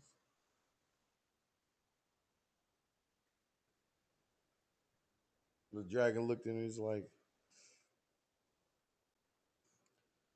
what you want me to do, my lord? Well, he says Dracarys. Burn all their asses. Nah, come, don't run, motherfuckers. Nah, y'all like big and bad. All you motherfuckers damn against two people.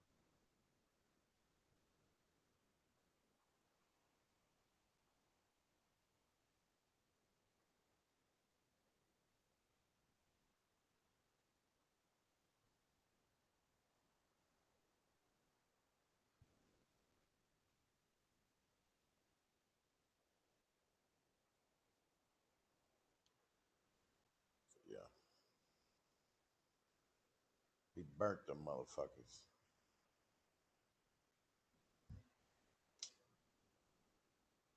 Uh,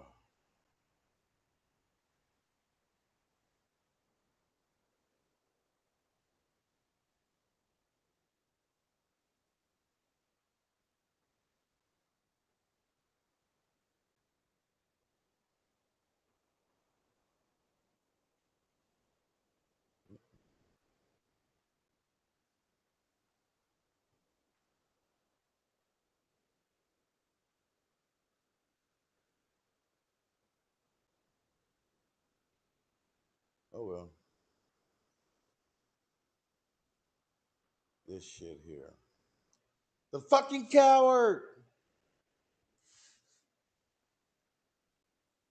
Coward, the weak, fucking ungrateful piece of shit. Always want to get drunk and smell like shit and filth ass, trifling ass bastard.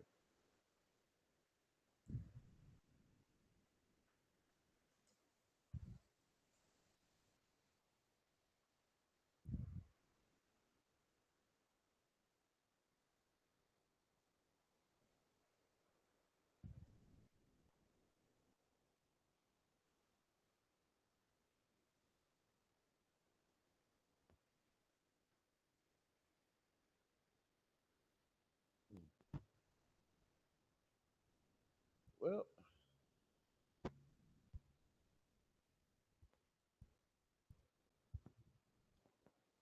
so that motherfucker is there to meet Orman. So yep, he traded sides. He's with Orman now. I definitely got to see how this next episode is gonna go, man. Like, dude, I was like, you son of a bitch. I'm like, your ass couldn't wait it, man. Like you had no patience, motherfucker, or something, man. Like, what the hell's wrong with you?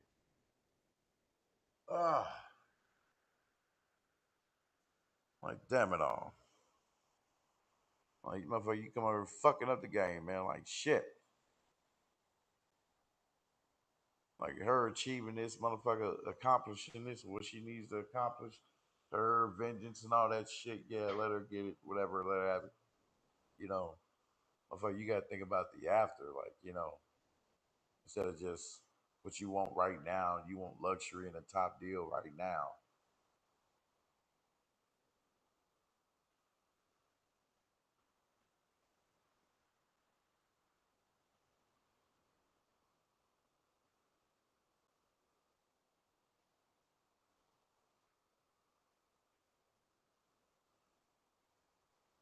So, yeah. But thank you guys, though, for coming through. Hit the like, share, subscribe. Hit the link for the Rumble link, so you can follow me over there on Rumble whenever I go live for movie anime nights. One versus a million. I'm not your fan. I'm not your stand for. I am brother. Hopefully my audio is good and clear. And like I said, I will be going live about episode 8, and we'll be covering some videos uh, directly related to the show.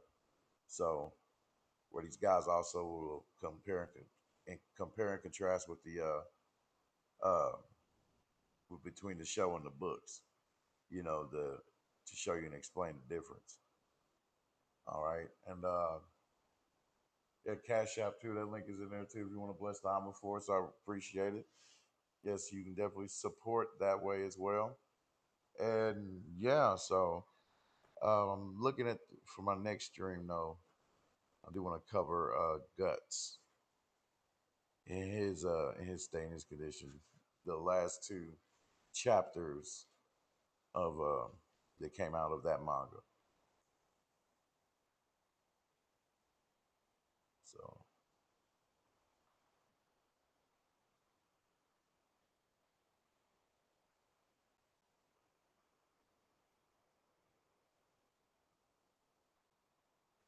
all right, so give our outro, and we are out of here. Peace, peace and blessings.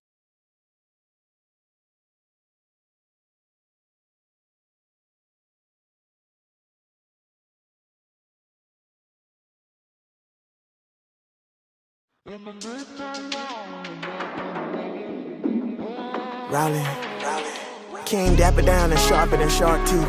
I'm fresh to death, and when I put that shit on, it lower my heartbeat. This how fire works, baby. I spark heat like a bottle rocket. I don't even spit, I be vomiting. When I barf sheesh, the whole game know I'm a menace.